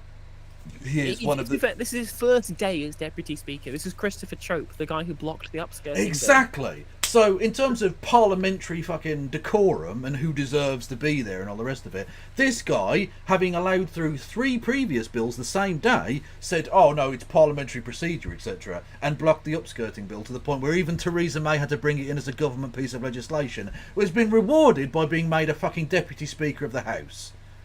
So don't talk to me about fucking parliamentary behaviour. This guy basically said, oh, I think it's fine for men to do sexual assault in public against women. When he said it was just like, well, I don't like the private members' bills. I'm just like, but everyone already agreed with it. Just get it fucking through. Like, everyone agrees that upskirting should be banned. It was such the most curmudgeonly, like, procedural bullshit I've ever seen in my fucking life. Well, he was using procedural to enact his actual will, which is that this bill shouldn't have passed, because he actually doesn't give a fuck about this. Yeah, on top of that, like, for somebody who claims to be such a big fan of proceduralism, why is he allowed, like, Victoria Atkins to be up there shouting at Steve Reed for 10 seconds before telling her to sit the fuck down? What the hell is he doing? Like, if she's acting abominably, you should have stopped her when she'd started acting abominably. That's your fucking job as the speaker, you prick. I mean, again, like, whatever, he's a new speaker, like, he's not going to really... Yes, look, hang on, that's no excuse. He's been in Parliament since the year dot. The motherfucker's been there long enough. He knows the fucking rules. He should older than some of the benches. Literally, yes. The upholstery is fucking better maintained than his face. Look at him. He knows the fucking procedure. Kemi Badenoch doing it was bad enough, but then Victoria Atkins walking 10 fucking feet to the dispatch box and like slapping the dispatch box. Why wasn't she kicked out of the fucking house for unparliamentary procedure? If you say someone's fucking drunk when they're clearly drunk, you get kicked out. But that's okay. Behaving like a fucking thug. It's crazy, and I guess as was pointed out in chat there, the Tories just aren't taking being in opposition well. They really are. No. Again, I'm going to go back to the Aaron Banks tweet that I always go back to, and like there are many reasons to hate the Conservative Party, but the biggest reason to hate the Conservative Party is their fucking entitlement. Yeah. Their belief that they are the natural-born rulers of Britain, and anyone who gets in their way is doing them a disservice. And I'm just like, these people, they just feel like they have like a duty and a divine right to rule. They people who disgust me. They really do. I don't know if you watch much of it, but the fucking weird Tory thing they had in Conservative grouping thing they had in Parliament, where various fucking lunatics like Jacob Rees-Mogg spoke. And I forget who said it. It might have been Jacob Rees-Mogg. Anyway, and they were going on about the Tory party when we inevitably get back into government.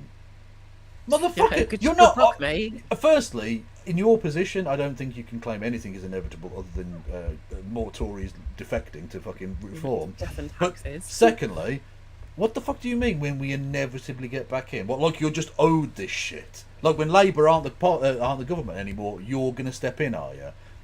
They genuinely have been raised from birth at these private schools to believe they are the governors. They run this shit.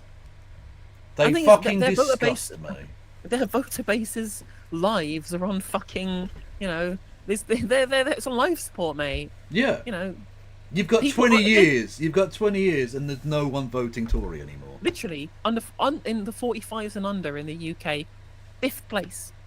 5th fucking place in the under 45s in this country. 5th. It's over. It's JOEVER. It's literally JOEVER. It is The longer time goes on, the more and more of their voter base is gonna leave the electorate. Well, they've just fought the last few elections just trying to get old fucking white voters in the shires to vote for them, forgetting, of course, that that's not where most people live, and that's not what most people are. Those demographics are dying. And on top of that, their policy has been to kill these people, essentially. Yeah, putting them back in care homes where the fucking COVID was going to ravage them wasn't a great idea. Yeah. Yeah, protecting private insurers over protecting the public during the pandemic. Yeah. I'm like, yeah, loads of people who are going to vote for you have been, you fucking killed them. Whether it was through terrible COVID policy when Boris Johnson was in government, when Matt Hancock was health minister, or all of the money you took out of our healthcare system during the austerity period as well. Like, you have taken your voter base and said all of these things that are good for them, let's destroy them, shall we? Yeah. Trope was there from 83 to 92 and then got back in 97. So he's been there for a year. He knows all that shit. Fuck him. Absolute melter. Right. Yes. Back to talking of melters. Jeremy Hunt. First 2 weeks. If I just give you one example, they scrapped the Rwanda plan, and we've already had more than 1,500 people arriving on small boats. As they also were when the Rwanda plan was existing. Yeah, exactly. Nothing changed. Literally, no one went, oh wow, the Rwanda plan's for get the dinghy, Abdul. Let's fucking go. No, none of them would. Look, they were either gonna come or they weren't gonna come. The Rwanda plan was always an irrelevance. True, like I'm sure they were going to get deterred, A, by the very small number of them that might theoretically have been sent to Rwanda, and B, I'm sure they were definitely checking the BBC Politics feed on their phones on Twitter to know the state of the British government's position on migration. No, they were going to get in the boat. They're not checking for the legislative agenda of the Conservative government when they're deciding to flee war and persecution, mate. Yeah, exactly. The only thing it did was help Paul Kagame get his absolutely correct and not at all stolen election by 99.15% of the vote. So, you know what I mean? Look, you can't argue with those numbers. He is very, very popular. To be fair, at the very least, right? At the very least, what the Rwanda plan proved was that the government can build council houses. It can build council houses if it wants to, just in Kigali. Yeah. Well, look. Look, Rwanda played us. Kagame saw a fucking idiot. They saw us coming, and he absolutely rinsed us. Dubs in chat for Paul Kagame. Don't do that. Please don't do that. Yeah, first he ended the Rwandan genocide, and now he's ending the Conservative government. Like he's just True. Also, I want to point out, I've just seen this on Twitter. This is a completely heel turn back to what we were talking about previously.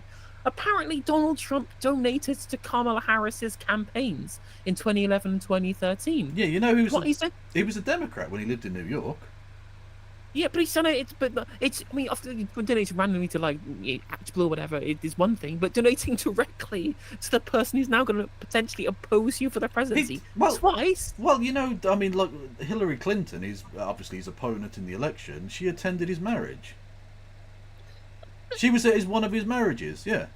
When he was in New York, he was a Democrat. There's literally a quote from him. Someone will find the exact one for me. And he says something like, he was asked in like the early 80s if you ever ran for president, blah, blah, blah. And he said, if I ever run for president, I'll run as a Republican because those people are really easy to fool.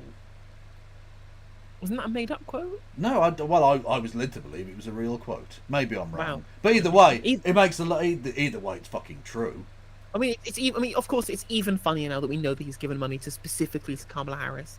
He's given money to loads of. I mean, I don't know if he ever gave money to Hillary Clinton or to like a subsidiary thing, but like when she was running for the Senate from New York, of course he was giving money to all of the Democrats in New York because those are the ones that were going to protect him, and they did. It's an investment. Like with Elon Musk. Elon Musk, it's an investment. He's giving money to the super PAC because A, he's a far right piece of shit who wants to see like barbed wire guns at the fucking the border or something, but also because he wants Donald Trump's protection from whatever fucking Security and Exchange Commission investigation into his crypto dealings is coming. They're all fucking thick as thieves. They get a return on investment. You've said there, but I want to talk about what happened in the party, because you've given three very clear reasons: the chaos under Johnson and Truss and Partygate, a failure to tackle immigration, and a failure also to acknowledge why you had to put taxes up so much and to persuade people that you were going to bring them down. Yeah. Isn't there also the way in which the party handled all of this? Because I think for many of our viewers, and we see this from our inbox every week, just became fed up by you squabbling in public, concentrating on yourselves. No, people wanted their lives to improve. No, it was definitely it was squabbling. It was the cake. It was squabbling and cake. Yeah. Country. And I know you're trying to calmly to explain it this morning, but the recent history of the Tory party is sort of a litany of disaster. It's not that you just had three things that went wrong. Well, I think there were lots of things you could point to. I think those are the three substantive things which we got wrong. But yes, the British people want to elect united parties, and we didn't show that united front that people want to see. I fully accept that. But I think it's also important to say, when you look back at the last 14 years, over 4 million jobs were created. That is 800 jobs for every single day that we were in office. You were talking to Rachel Reeves about but jobs also replace other jobs. Like, jobs get created by demand in the economy. Like, you can't.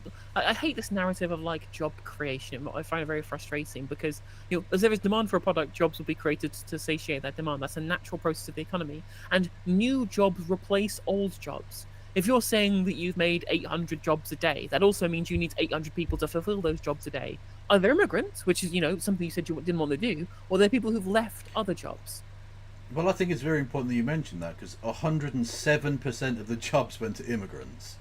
So, what else needs to be said? We can stop the boats by building a wall, etc., etc. Greenfield we will build a wall. That anywhere in the world, and we'll get the friends to United pay for States it. and China. Literally true. Literally true. Over those 14 years. And we had an economy that grew faster than many of our peers. But in terms of what happens next then for your party, how do you fix it, and who should fix it? I mean, the field of potential runners is sort of as big as the Grand National, but who do you think has the answers and why? Barely, because I mean there aren't even enough Tory MPs for that. So like, what are you talking about? Well, it won't be me. I'm not going to put my hat into the ring for the leadership obviously election. And I don't know who is, so I don't want to make a comment on who that might be. But what I would say is that the first thing is we have to be honest. I hope they elect Kemi Badenoch. A, because the racists in the Tory party will lose their shit. Literally, they will go mental. And secondly, she has no chance of ever doing anything. She is one of the most unelectable fucking twats to have ever gone to the... She is very much the 21st... Well, actually, no. She's the modern version of Ian Duncan Smith. She is their Duncan Smith. But you really want her to be at the dispatch box talking about how Keir Starmer is a gender ideologue for the next 5 years? I don't. She's not going to last 5 years. There's no fucking way she lasts 5 years. Doesn't matter who they elect, they will not see out this Parliament as Tory leader. That is also true as well. I mean, like, I'm kind of actually hoping for Priti Patel, just because if she keeps going on about like illegal migration or whatever, people are just going to fucking zone out half the time. True. Yeah, I see what you mean. I'm just looking at it from the perspective of I want the Tory party to die. I mean, that's also true. I mean, it's also true. Like the funny sort, if it's Robert Jenrick, then they'll be completely fucked because that man is just an idiot. That he is. Did you see his intervention on? I forget who it was. It was something to do with the King's Speech. The guy's a fucking loony. He's just on his own planet of existence. Yeah. So you know what? Yeah, fuck it. Put Jenrick in. Fuck it. Why not? Or Victoria Atkins. She's a complete non-entity. Yeah. Just pour more gasoline onto your fire, lads. Go I should tell you what. I tell you who really needs to become leader. Raman Chishti. It's time. It's time for Raman Chishti to take his mantle as future Conservative Party leader. Okay. You know who I want just for the visuals of him standing at the dispatch box, Mark Francois, because you just see the top of his head above the dispatch box, and that would be fucking hilarious. He'd have to stand on a beer crate, and I'm here for it. Oh shit! No, Raman Chishti lost his seat. Well, how the fuck did he lose his seat? It was in fucking Gillingham. Well, I mean, literally talking about Mark Francois, he had the largest majority in Parliament of like 32,000, cut to 7,000. 7,000. Yeah, Raman Chishti had a 15,000 majority. That's 33% majority. So he had 61 to 28, and then he lost by almost 10 points. The percentage change was minus 33 for his vote share. Oh my god. Oh god. I imagine the psephologists in the chat were orgasming, thinking about the fucking swingometer doing laps. Jesus Christ. Even funnier that the SDP candidate in that seat got 111 votes and came last. Well, of course, they're SDP. Of course they came last. Hey-o. Yeah. What about Cleverly? What's his chances? Cleverly has a reasonable chance if he puts his name into the ring. I think probably I don't think the most. He will, though. I'm not sure he will. Who would? It's a poison chalice. Literally, it's like after the Titanic. If the Titanic captain had shot himself, and then they went, "Who fancies the job, lads?"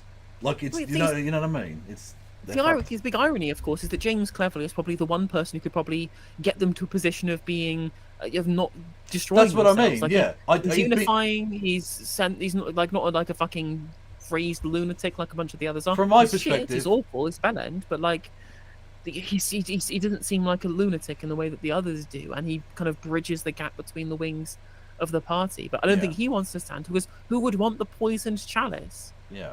Exactly, yeah. He's the disaster candidate for me because, again, my perspective is I want the Tory party to die, and he might be the one person who could save them, which means they're almost certainly he won't get elected because they're fucking crazy and fighting each other like mad. They don't want unity; they want blood.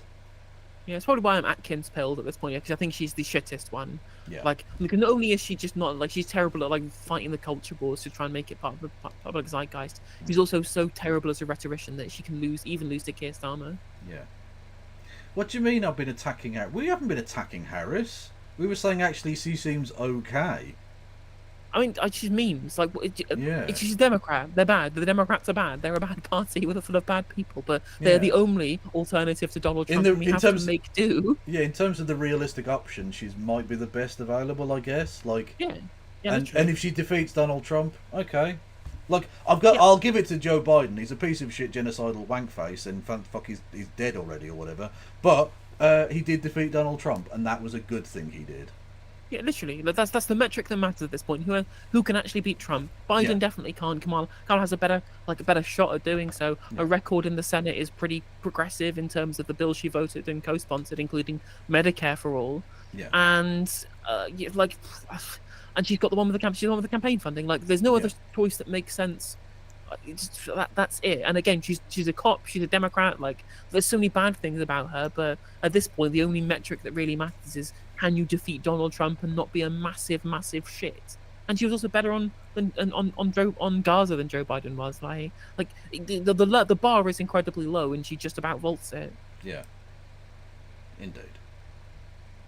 Lost the trust of the electorate. We can't duck that difficult conversation, and we need to earn it back by being absolutely clear that we do have solutions. Absolutely clear. And we're going to hold the government to account, taking account of the things that we got wrong before. It's interesting you mentioned immigration, though, as one of the problems, and Robert Jenrick, who's very likely to run, has said that that was a key failure of the party. He thinks there should be a legal cap on immigration at 100,000. But then you have other people in the party saying that moving overtly to the right would be the wrong tack to take. So in terms of direction, even if you don't want to give us a name, where do you think the party is more likely to win the country back, by trying to appeal to maybe reform voters who were tempted by Nigel Farage, or by cleaving to the centre, which others of your colleagues... We've been through this, but it bears repeating. They're fucked because they've never had to actually face any threat from the right before, right? Even UKIP were never an electoral force in terms of Parliament. They won seats in councils, they won seats in Europe, bizarrely. But there we go, because people thought they could throw their votes away. But in parliamentary terms, they were never a massive threat.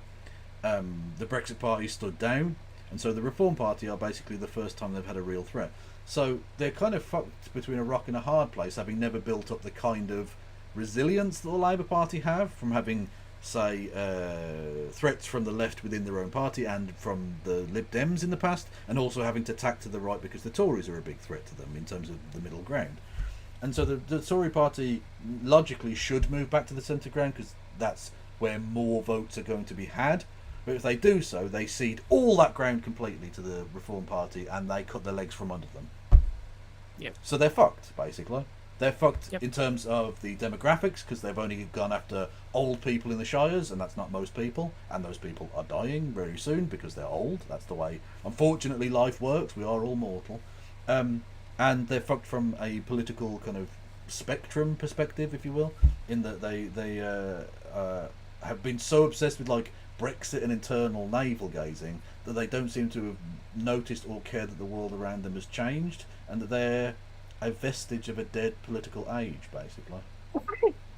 100%. And you Reform UK are picking up their kind of more populist voters, and the liberal kind of Remainer, like free market types who wanted solid governance have turned to the Liberal Democrats. Their coalition has been completely destroyed, apart from old people who don't pay attention to the news and vote Tory regardless. Yeah. And they said they're dying away. Well, look, there's no future. There's no future for it. There really isn't. Look at Ken Clarke, a man who would not be welcome in the Tory party now. Former Tory party Chancellor, was one of the big beasts of the party. And they've so successfully driven out anyone who was vaguely pro-Europe, because they understand it's a neoliberal business alliance, basically, and was like not necessarily a rabid, horrific, motherfucking monster. They've become this kind of English nationalist party, which is why they've been wiped out in Wales, while they're being wiped out in Scotland, while they're being wiped out in the north of England. North of England? Yeah. The north of England, they're in like 4th place. Well, even then, they're losing out to Greens and Reform in the north. They've been wiped out in Cornwall. They've got 2 seats in Somerset. The fuck? They've got nothing. They've got Gloucestershire. That's about it. like the rural kind of home county seats and the south east and some coastal towns. Well, even then, if you look at the southeast, Kent, virtually all of the southwest coast of Kent, or southeast coast of Kent, has gone Labour. Yeah. They are really, really fucked. And you know what? I'm here for it. I don't want a dictatorial government, be it Labour or anyone else, especially with fucking Keir Starmer as the dictator. But ultimately, if the Tory party collapse and crumble into the dustbin of history, that's awesome. I will happily use their tears to lubricate my penis as I masturbate furiously. Let's go! 100%. Like, if the major right-wing force becomes Reform, I don't think they'll ever build a broad enough electoral coalition to win an election under first past the post. Like, I don't think there's any... There's no way back. There's just no way back for the right in this country unless the Conservative Party can somehow completely remake itself. But I don't see how they even do it. Yeah. Like I say, they're reasonable centrists left. They were driven out by Brexit, by Boris Johnson and his "this has to be Brexit party." They don't exist anymore. Look at that 2019 intake. Every one of them was a fucking lunatic. Every one of them was an absolute rabid Brexiteer lunatic. They aren't getting centrists in there now. So if it comes down to it, and the parliamentary party, it's just right-wing fuckheads talking to other right-wing fuckheads, which means they're going to elect Kemi Badenoch, and they're dead. If they chase after Reform UK voters, first of all, they'll lose even more Liberal Democrats, which means they'll lose, they'll be wiped out in the Southwest completely. Yeah. And reform, all it'll do actually, usually, what happens when you try and chase these votes is it doesn't win those voters back. It just lends credence to the narratives, and then all Reform UK will say, well, they're saying all this good stuff now, all the stuff that we were saying before that you want to hear. What was their record in government? They failed in all of these things, right? It's clear these are grifters asking for your votes. They know our issues are correct because they're caping on to what we say, but we were right first. So you need to vote for us again. So just more Conservatives will move over to Reform UK. There's just nothing. There's nothing they can do. It's over. It is. It really, really is. And again, they haven't realised this. They don't seem to have noticed the world change around them. And Nigel Farage, I think I've seen now. I don't think that he wants the alliance. I don't think the Conservative Reform Alliance is coming. It damages Farage's brand. Yeah. To go into coalition with the Conservative Well, exactly. Party. They're soiled goods at this point. He spent so long telling everyone what a pile of shit they are. If he does the heel turn, he just becomes part of the corrupt establishment. You can't play the populist and then get into bed with the elite. Yeah. You know, that would be the right wing equivalent of the pigs they looked from the pigs to the men and the men to the pigs, and they couldn't tell the difference. Yeah, 100%. It would damage his brand to do so. He's got to fight to be able to. I mean, I guess his plan really. I guess what he's trying to actually attack is Labour in Wales and Labour in the North. Yeah. Attack those deindustrialised areas if Rachel Reeves can't reindustrialise them. She probably won't. And then try and turn them around to have enough leverage in a future parliament if Labour lose votes to the left too, in urban areas, to force through proportional representation, and therefore it doesn't matter whether he joins the Conservatives or not because first past the post won't exist. That's his plan. His plan isn't to become like the head of the second party. He wants multi-party democracy because that's probably more likely to get him what he wants. Yeah, exactly. Although it was very funny that he went to America and Donald Trump didn't even meet him. Well, it's funny, yeah. I mean, he literally. I was joking when I was covering Liz Truss how, she went over to the RNC because she's not an MP anymore, so she doesn't have any duty to derelict. Yeah, Nigel Farage is an MP and still abandoning his constituents during the King's Speech. Well, did you see the compilation put out of people being asked, "Have you seen Liz Truss?" And they're saying, "Who? Who is that?" Who? Yeah, no, I don't know who that is. And then the one person said, what is Liz Truss? What is Liz Truss? Honestly, Liz, why did you bother? It's embarrassing. Leagues think was the mistake here?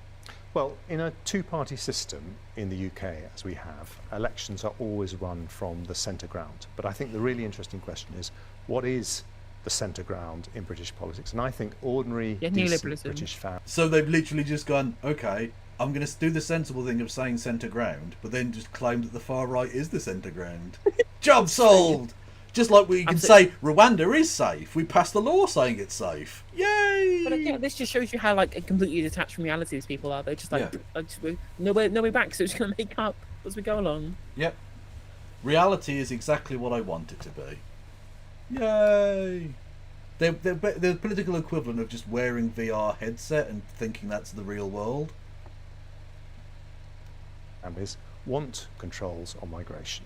They want the government to show restraint on spending and keep taxes down.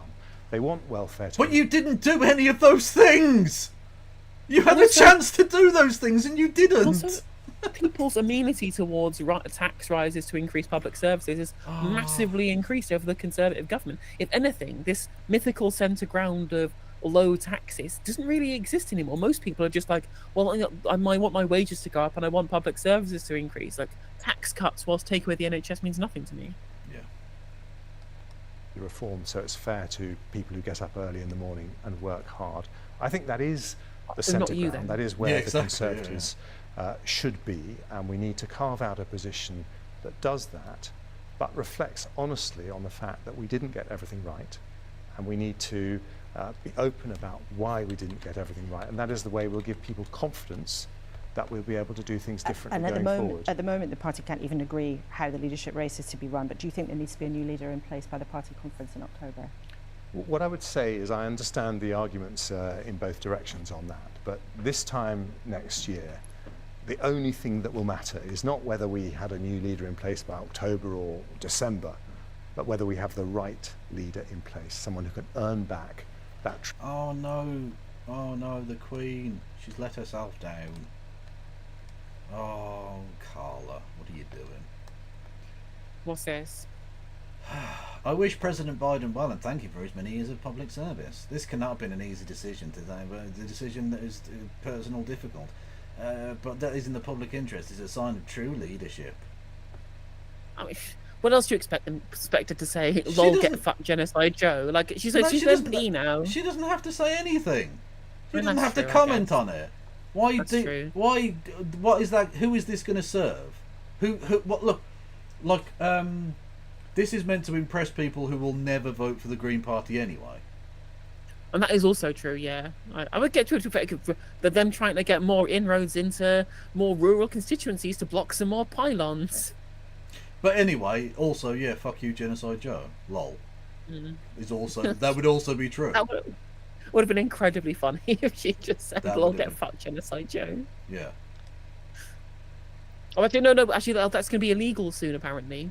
Why? Did you see on Politics North, there was an interview with the campaign manager of the Dewsbury and Batley Labour candidate, Natasha Iqbal, saying that they want the law changed so that saying mean things to MPs is illegal because of what was said to their candidate by the supporters of Mohammed Iqbal. It was the very first interview of on terrestrial TV was Mohammed Iqbal being interviewed after that segment on BBC Politics North. The very first question any of the independent MPs get asked in their first interview in terrestrial: would you like to apologise for your supporters? Apologise to apologise for the candidate that you defeated for how your supporters acted. I was like, well, I know they acted this way. What am I apologise for beating somebody at the election? What the level of entitlement? It's crazy. It really is. It really is. But also, can we get some F's in chat? Because I am going to jail.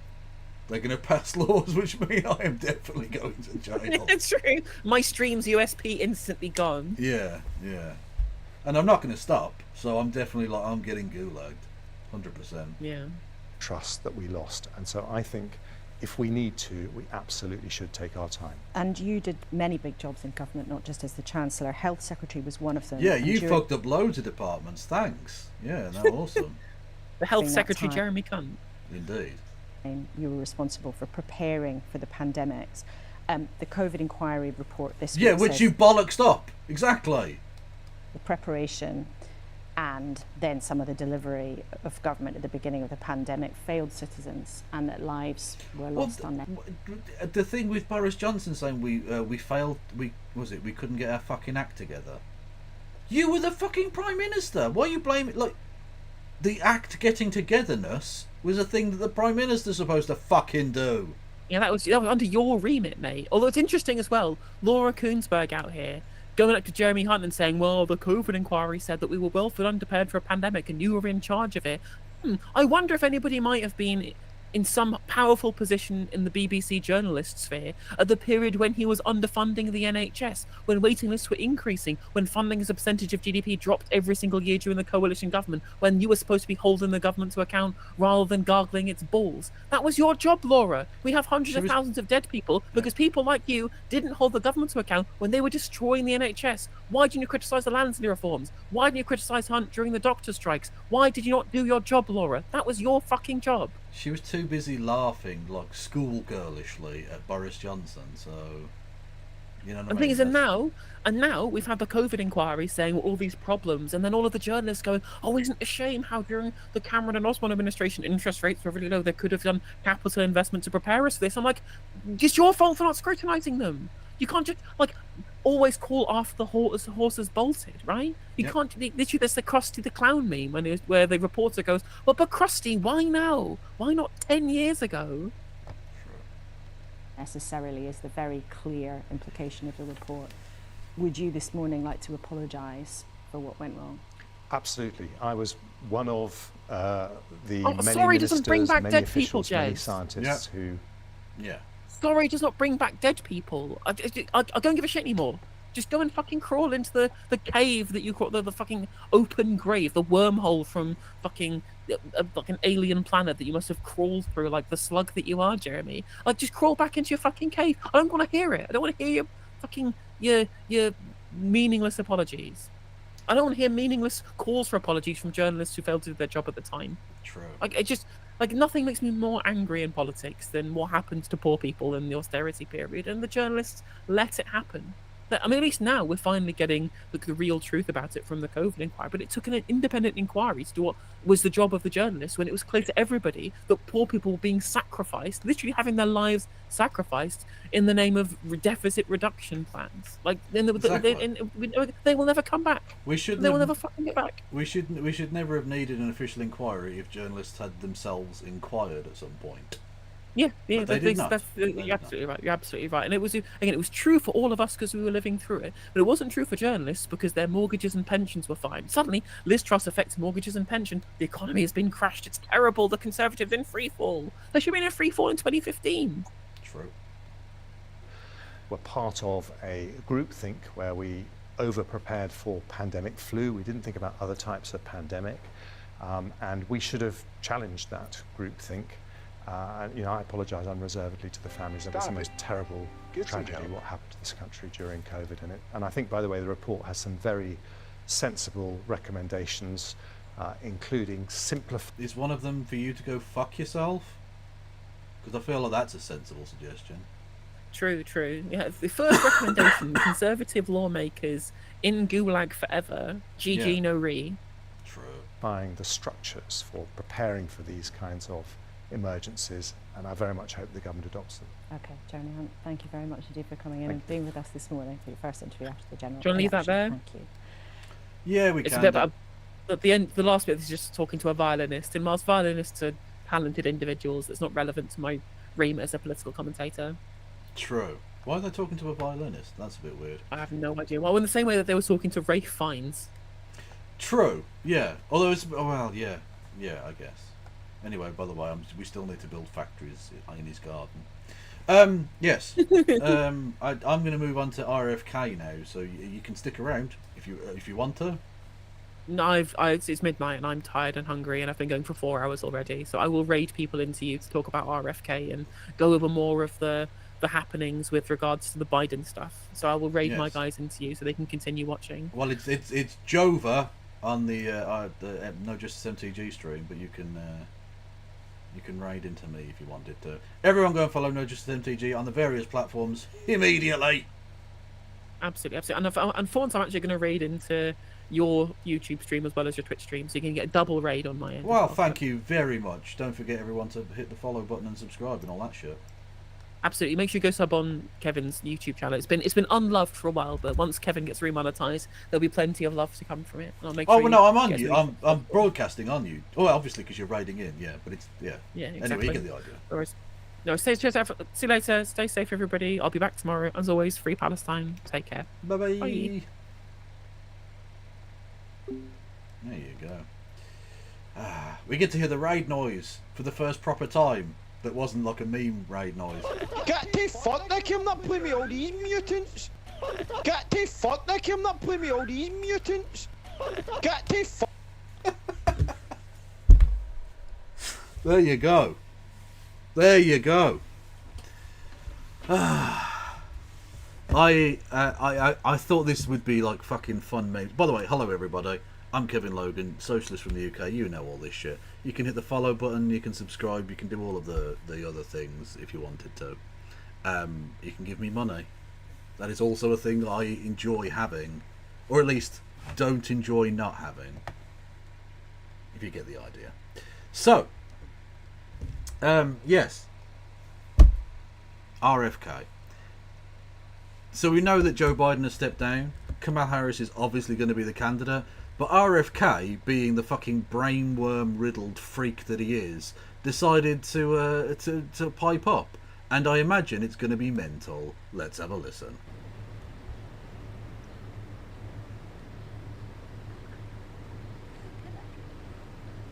Yes, and his wife is that actress you've seen in some things.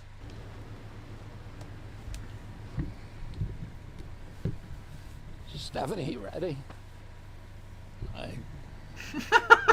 Hello, everybody. Thank you for coming.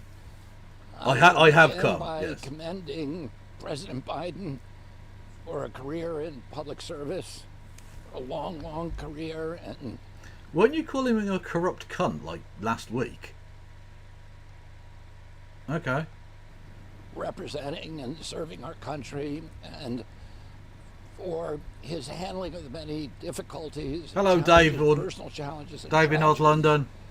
That he suffered during his life with so much admirable conduct and the empathy that he derived from those experiences, that he was always proficient at showing to the rest of us. I want to add that... Okay, that's good. Raiding into both, isn't that JOEVER kill? Nice, nice. A year ago, a little over a year ago, when I entered this race... Well, Alex, this is the thing. This is why I'm fascinated by RFK as a candidate, because he's so completely counterproductive to the goal that he actually wants to portray, or enact. In other words, he's a far-right conspiratorial lunatic, right, who wants to run as a Democrat to try and take votes from the Democrats to aid Donald Trump in winning. But he doesn't do that. No Democrats are voting for this fucking freak. He's just going to take votes away from Donald Trump. And not many votes from Donald Trump. I don't think he's going to swing any states. But, like, if he runs as an independent or, like, does a write-in fucking campaign thing, he's just taking votes away from Donald Trump. And I'm absolutely fine with that. Yeah. Yeah, the woman from Curb Your Enthusiasm, yeah, is his wife. Who, by the way, has the best use of the C-bomb I've ever seen.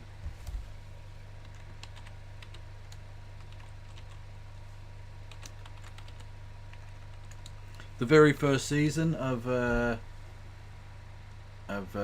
Curb Your Enthusiasm. Fuck you, you car wash cunt! I had a dental appointment! Okay, it gets said to her. You get the idea. Beautiful. Beautiful. Anyway, yeah, she's in that. And she's been in other things, other films and TV and all the rest of it. I predicted that President Biden suffered from a degenerative condition that was not going to improve and that would make it impossible for him to govern effectively. The reaction of the DNC to that obvious condition was to hide it from the American public. So he's a doctor. He's a doctor. He definitely knows that this is a thing. He knows. He knows. Oh, he's hawkish on Israel. Oh, you know, he's very pro-Israel. Yeah, you know, he's a piece of shit. Yeah, he's not taking votes off Democrats at all. And to use their power over the Democratic Party nomination process to make sure that nobody could compete with President Biden in a way that would expose his deficiencies. You think you were going to expose his deficiencies? You are a deficiency.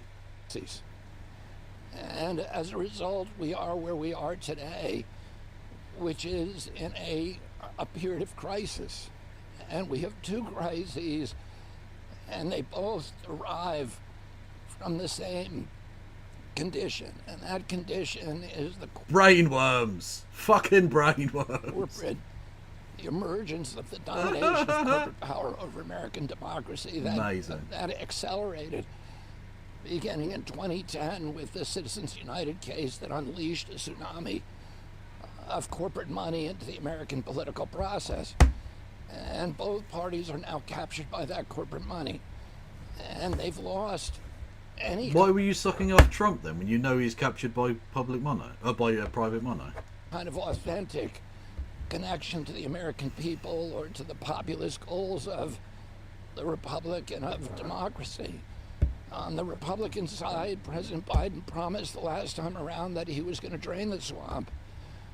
But instead, he came in and he appointed a pharmaceutical lobbyist and CEO to run HHS, Verizon lobbyist to run the FCC, a Goldman Sachs CEO to run the Treasury Department, an oil lobbyist to run the Interior Department, a coal lobbyist to run the Environmental Protection Agency, and so on.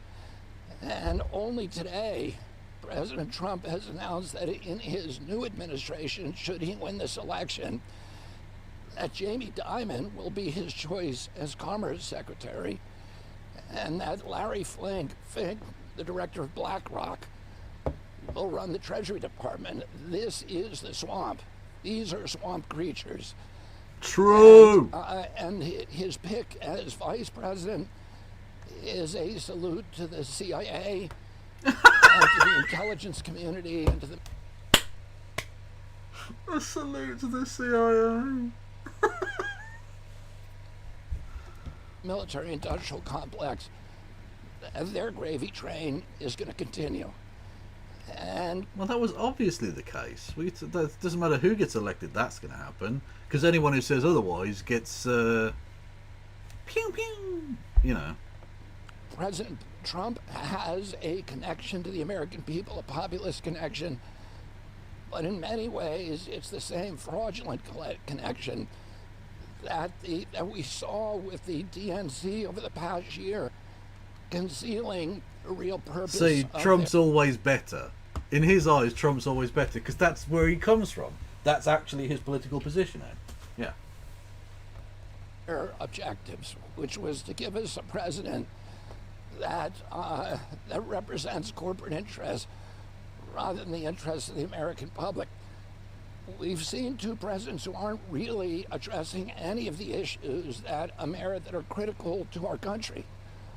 We have, if you look at President Biden and President Trump, you can look at them and say these are very different people. Their dispositions are different, their personalities are different, their expressed ideologies are very, very different.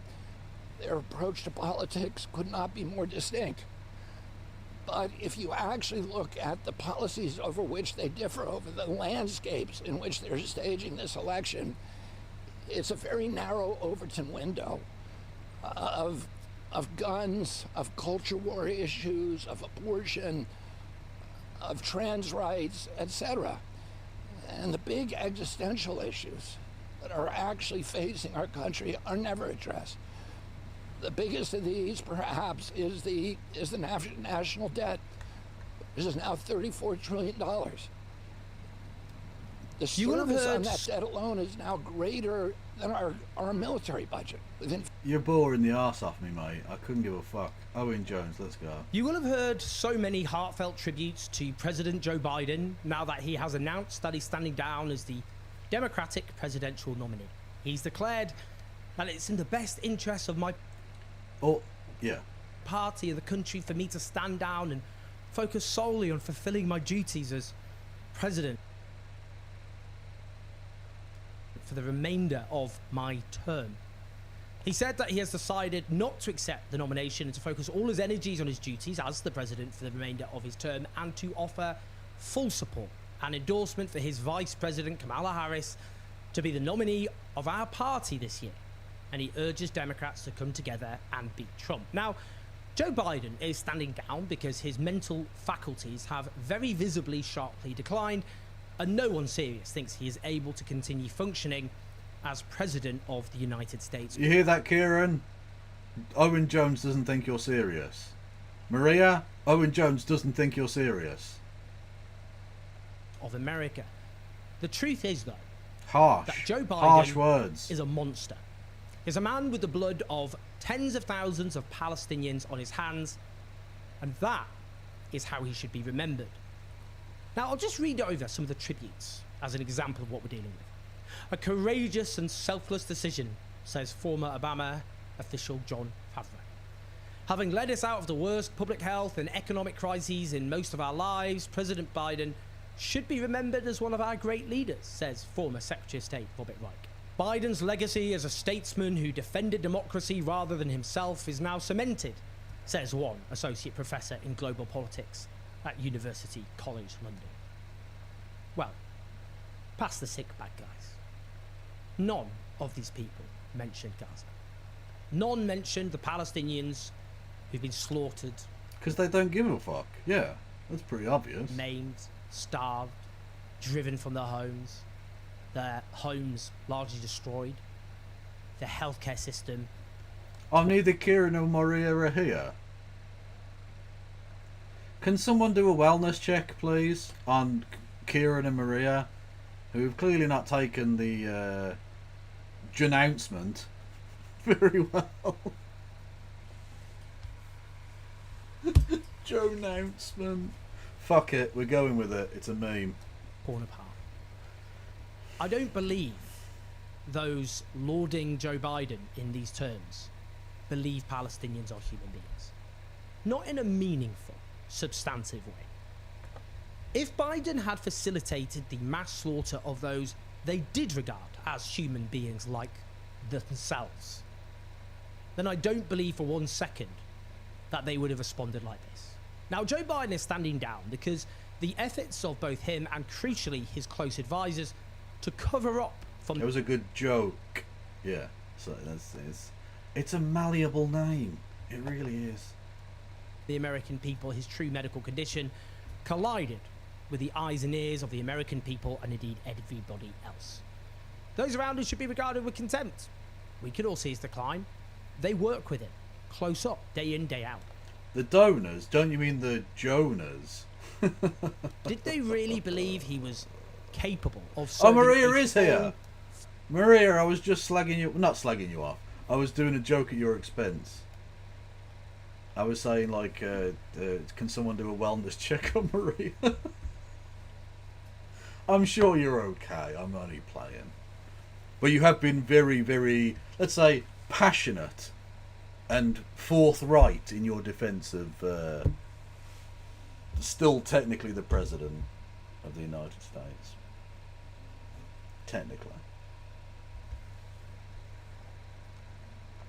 4-year term on top of the time he has due left to serve until the inauguration of the next President of the United States in January 2025. Of course they didn't. Of course they didn't believe that. They lied. Fine, I'll climb the damn coconut tree. That's just racist.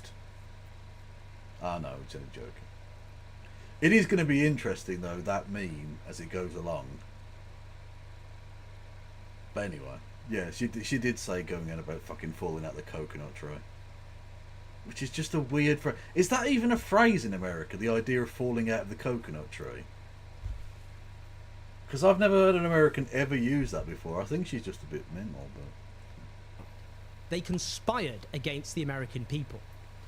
But I'm not myself in any way primarily concerned with the mental decline of the US president. I don't know what ails him, and if I'm perfectly honest, it doesn't particularly interest me. What I am interested in is the role of this man, President Joe Biden, in one of the worst atrocities of our age, Israel's depraved onslaught against Gaza in particular, and Palestinians in general, which has so far led to a case of genocide being lodged against Israel in the International Court of Justice, which has issued... This isn't as memey as I was hoping for. He's gone quite serious and dark with it. He's not wrong, just, you know, chill. Multiple damning judgments about Israel, and the International Criminal Court's chief prosecutor issuing requests for arrest warrants for war crimes and crimes against humanity against Israel's leaders. Biden has always been a man, it must be clear, with a zealous ideological commitment to the state of Israel. Let's just listen to what he said in the 1980s. We stop those of us who support, as most of us do, Israel in this body, for apologizing for our support for Israel. There's no apology to be made. None. It is the best $3 billion investment we make.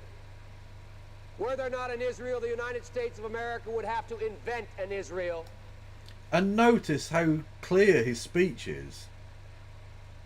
Notice how this is like a guy in control of his mental faculties.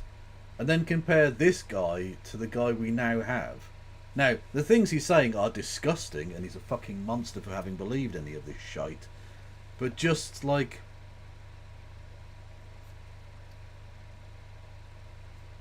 It's bad. His decline is noticeable.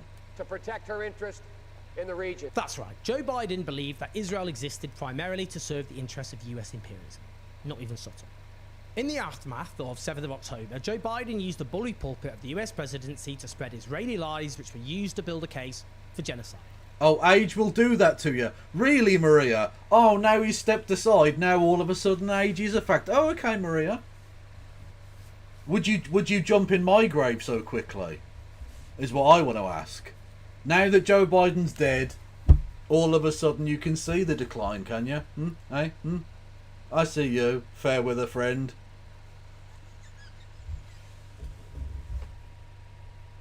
I shouldn't push. He's probably in a delicate place, and I apologise for nothing. No one serious disputes that Hamas and other armed groups were guilty of war crimes on the 7th of October for which there is no defence. What Biden did is specifically spread lies about atrocities which did not happen. Let's listen to... Okay, you're depressing me. Come on, there's got to be some more memey shit. Wow. You've got to save us. Emma of England, you've got to save us. Okay, so I tried to go live on the channel. There's something up with the permissions, but I know Sam went live, so I'm uploading this directly to you guys because glory, hallelujah, Biden has dropped out of the race. This was on the heels of devastating polling that came out of Michigan earlier today that said he was down significantly. And a reminder, this is some of what we talked about as it related to his Gaza policy, which was communities like Dearborn, Muslim majority communities, as well as just a depression of young people wanting to support him because he was supportive of Israel's genocide in Gaza. And I mean, well, it was more than just that. I mean, literally 2/3 of Democrats said he should step down. If your own supporters are saying step down, like, yikerinos, mate. I don't know if you know of Zanderhall. Oh, I'm very familiar with Mr. Zanderhall. But he burned the bridge with Vosh because Vosh was critical of Biden, and now he's saying he hopes Trump wins to prove his point. Zanderhall said that shit. What a fucking monster. Honestly, he's a prick. He's always been a prick. it was more than that, though. In reality, the number one concern was people were just like, this guy can't do it for another 4 years. I mean, those are the basic politics of the situation. It's people want to select their commander-in-chief. People want to select somebody who they think can lead and represent the country and the empire in a way that comports with their vision of it. And Biden being like a bummer and difficult to... I know bummer means something different, but like, it's yeah. When I were a lad, when I were a wee nipper, a bummer was a gay person. I know it means like somebody who's depressing or whatever, like a drip. But yeah, you know, that's just the world I was raised in. What can I say? Listen to, and it being anxiety-inducing and saddening. Hello, and Shannon. How are you? Heard him. I mean, those are just like the basic politics of it's bad politics. The good politics here is that he endorsed Kamala Harris shortly after, and he released a statement. I think it's the right move. I think it was. Is it just me that thinks it was a bit weird he didn't endorse her in the actual letter itself? Like he issued a separate thing saying, "Oh yeah, and Kamala Harris should be president" or whatever. Like, well, not president, but like the nominee. We are old, Surly Dev. This is true. Not as old as Joe Biden, but yeah. Anyway, I think he should have come out in the actual resignation thing and be like, literally pass the torch bit, rather than like waiting for an hour and then passing the torch. That seems a bit. Anyway, I mean, he did the right thing, so that's fine. Whatever. Democrats want to show stability now. And even in terms of democratic outcomes, like small d democratic, right? I know Sam has made this point before. At least people voted for the Biden-Harris ticket. Whoever would be selected in any back room, and perhaps that is what AOC was alluding to in her live stream, that's not democratic at all. This is what the vice presidency is for. It's what it's supposed to be for. And it would have been a different situation if this happened a year ago, but it didn't happen a year ago. So it's not a great option in terms of getting Democratic support, but we're in this situation because... I'm not sure she will be that much better on Palestine. I want her to be a lot better, obviously. But, like, there are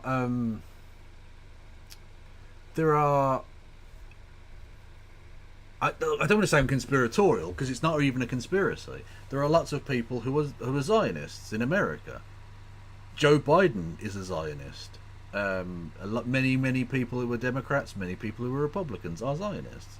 AIPAC has a massively overinflated pull on the American political system. So even though I think she is more internally, like inside herself, she is more pro-Palestine or less necessarily pro-Israel, I don't think fundamentally the policy will change massively, no. But, you know, hopefully, we can but hope, but I wouldn't have thought so, unfortunately. Although if public opinion continues to go the way it is, with Israel continuing to be fucking awful, maybe it'll change a bit. Biden chose to run for re-election. So Harris would have access to, you know, the campaign infrastructure, the funds, and the legal challenges that are being threatened by the Republicans right now. I mean, it's laughable. Biden is not legally the Democratic Party nominee until the convention. They have no legal standing. But I'm sure they'll try, and you can never say never with a Supreme Court and a right-wing court system like ours, but there's really no merit legally to any of those claims, and I just can't imagine that that's going to be something that has salience. The other thing is that as Biden was complaining about donors, the cash advantage being gone for Biden was huge. Like, he was saying that this was donor-led to drop him off the ticket, and donors were revolting because they thought he couldn't win and they didn't want to fund a losing campaign. Yeah. But as of the end of June, FT reported Biden had $281 million on hand and Trump had $336.2 million on hand. And when they say on hand, that's in like packs and stuff, isn't it? I don't think Trump has that kind of money to spare. Isn't discussed enough is that Biden and the campaign had been spending way more than Trump in those swing states where Biden was still losing. So they were running out of cash. They weren't able to show donors, like, these are the returns that we're getting in terms of making gains in these states as you're donating to us in polling. And so... By the way, something does need to be done about the way in which campaign financing works in America. I mean, RFK was right in that the Citizens United thing is a fucking disgrace. But regardless, it costs too much fucking money. It's ridiculous. Even like on a very low level, even someone just trying to get into like a state congress or whatever, it costs so much fucking money. It's ridiculously prohibitive. Yeah, that was a big part of it. So I think this brings energy, as I've been saying on the show for weeks at this point. I think this brings energy to the Democratic Party. I think it excites younger people to come out and vote. I think that's true, yeah. I think Kamala Harris being at the top of the ticket. I did say RFK was right. That is true. We're all brainworm pilled here, okay? We're all friends in Holy Brain. She is the nominee, and I said weeks ago, I think that Bashir is my pick, like if I were to guess, and I think you can make the case for him. But it's also Shapiro of Pennsylvania. And again, we talked about this earlier, and it shouldn't matter. It shouldn't matter. You should be able to run a ticket with lots of brown people, right? All of the brown people, cool. But America isn't the ideal place. You need to quell the fears of, unfortunately, very silly white people. So she's going to have to pick like an old white dude, probably. You would think.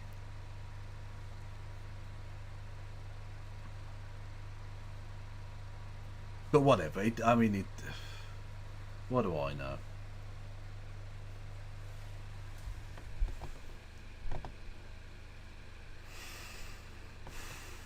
Also, if you're going to pick a governor of a state you can win.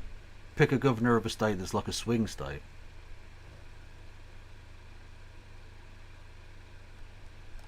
Like fucking Whitmer or something, you know, whatever. Like, you can pick a governor of a state that you can swing to you by doing that. There's no way, well, firstly, there's no way Newsom would want to be VP, I don't think. I think he's angling to become president. But, yeah, picking fucking Newsom, having a double California ticket, no. She has to pick a crusty white guy from, like, either the Rust Belt or the South that they can win. Something like that.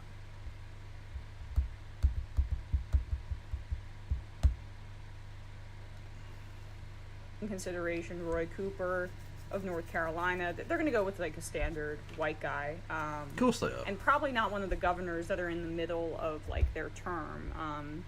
I just think Whitmer and Pritzker, like, they're too important to... Yeah, Kelly was brought up earlier as well, yeah. Kelly, probably not a bad pick. Not inspiring necessarily, but not a bad pick from a state that you're going to need to win. Arizona, so yeah, okay. That makes sense, I think. Democrats, like, being in power.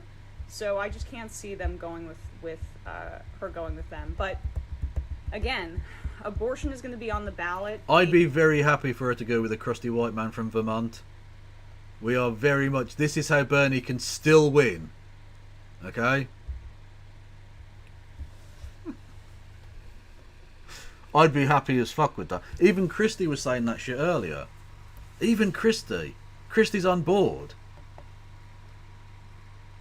Christie's on board with Bert. She's feeling the burn. I never thought I'd fucking hear that shit. Good lord.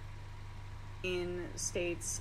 That was the closest me and Christie ever came to really falling out. When it looked like Bernie might win, and I was like, are you going to vote for Bernie? And she wouldn't say. We got into... That was the first time I think we'd ever really properly fought. That was some testy times. The shit loop, Christ. Exactly.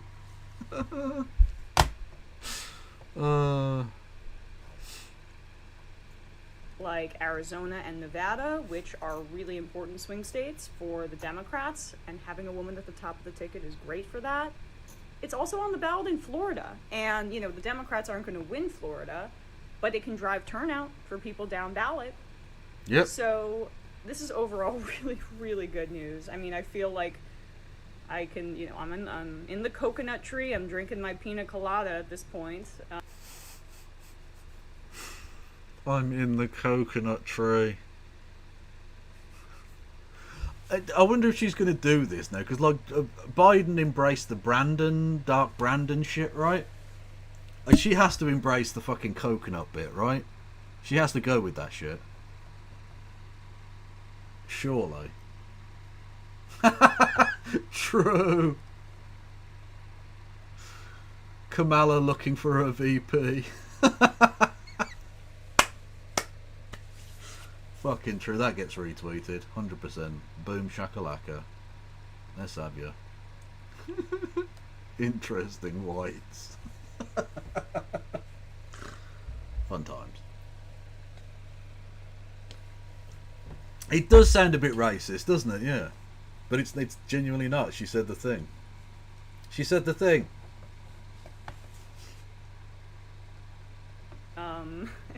As opposed to having my stomach constantly in knots for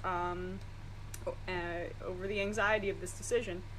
Also, there were some rumors that Biden didn't want to do this before Netanyahu came, dear God, to speak to Congress because he didn't want to signal weakness. And that would have been more and more days because that's happening on Wednesday. Please, please, please, please, Joe. You have COVID. I will pay you good money.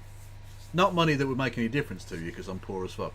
But I will fucking rim your crusty old arsehole if you spit in his mouth. Please, Joe. Please. Literally give him the biggest like French kiss imaginable. I want you to tongue fuck his throat. Please. For me. Joe. If there's one thing you can do for humanity right now, is Jovid. Give him Jovid-19. Let's go. I believe. And Biden and Netanyahu are meeting on Tuesday. So I'm thankful that he didn't do that. You know, there's other ways to show that you're not weak to Netanyahu, Biden, like cutting off arms to Israel as they're, doing a genocide. That would be pretty nice. So, victory lap. Really, really happy about this. And I think in our pool, I said Saturday, he dropped out. I think Sam said Sunday. Matt maybe said Monday. Bradley maybe said Tuesday. But I think Sam won this one in the gambling. But, like, he won a prop bet. I won the whole damn futures bet saying that Biden was going to drop out. Should I be humble? No. I don't know if I have it in me. Nice.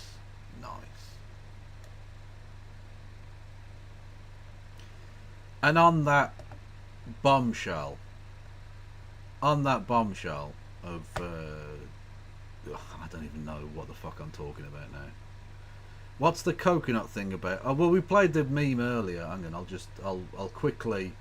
I will quickly play the meme for you. It's a thing that Kamala Harris said. Hang on a second. She was I don't even know what the fuck she was talking about. It's some fucking dumb shit. I can't even remember. Can I? For fuck's sake. Coconut tree memes are already happening. Of course they are. Stop it. Get some help. Thank you, Mouselander, for subscribing. Much fucking love to you, Mouselander. Everyone go and follow Mouselander. Much love. Where's the fucking the media? Media's got to be under here, isn't it? Oh, here we go. You think you just fell out of a coconut tree? You exist in the context of all in which you live and what came before you. So yeah, she did a weird fucking freak out about the coconut tree, historical analogy, something. So it became like a meme. She's the coconut lady now. So that's the meme. It does sound vaguely racist. It really does. But on this one occasion, it isn't. I think we get the coconut pass on this one, don't we? I think that's how it works. Yeah.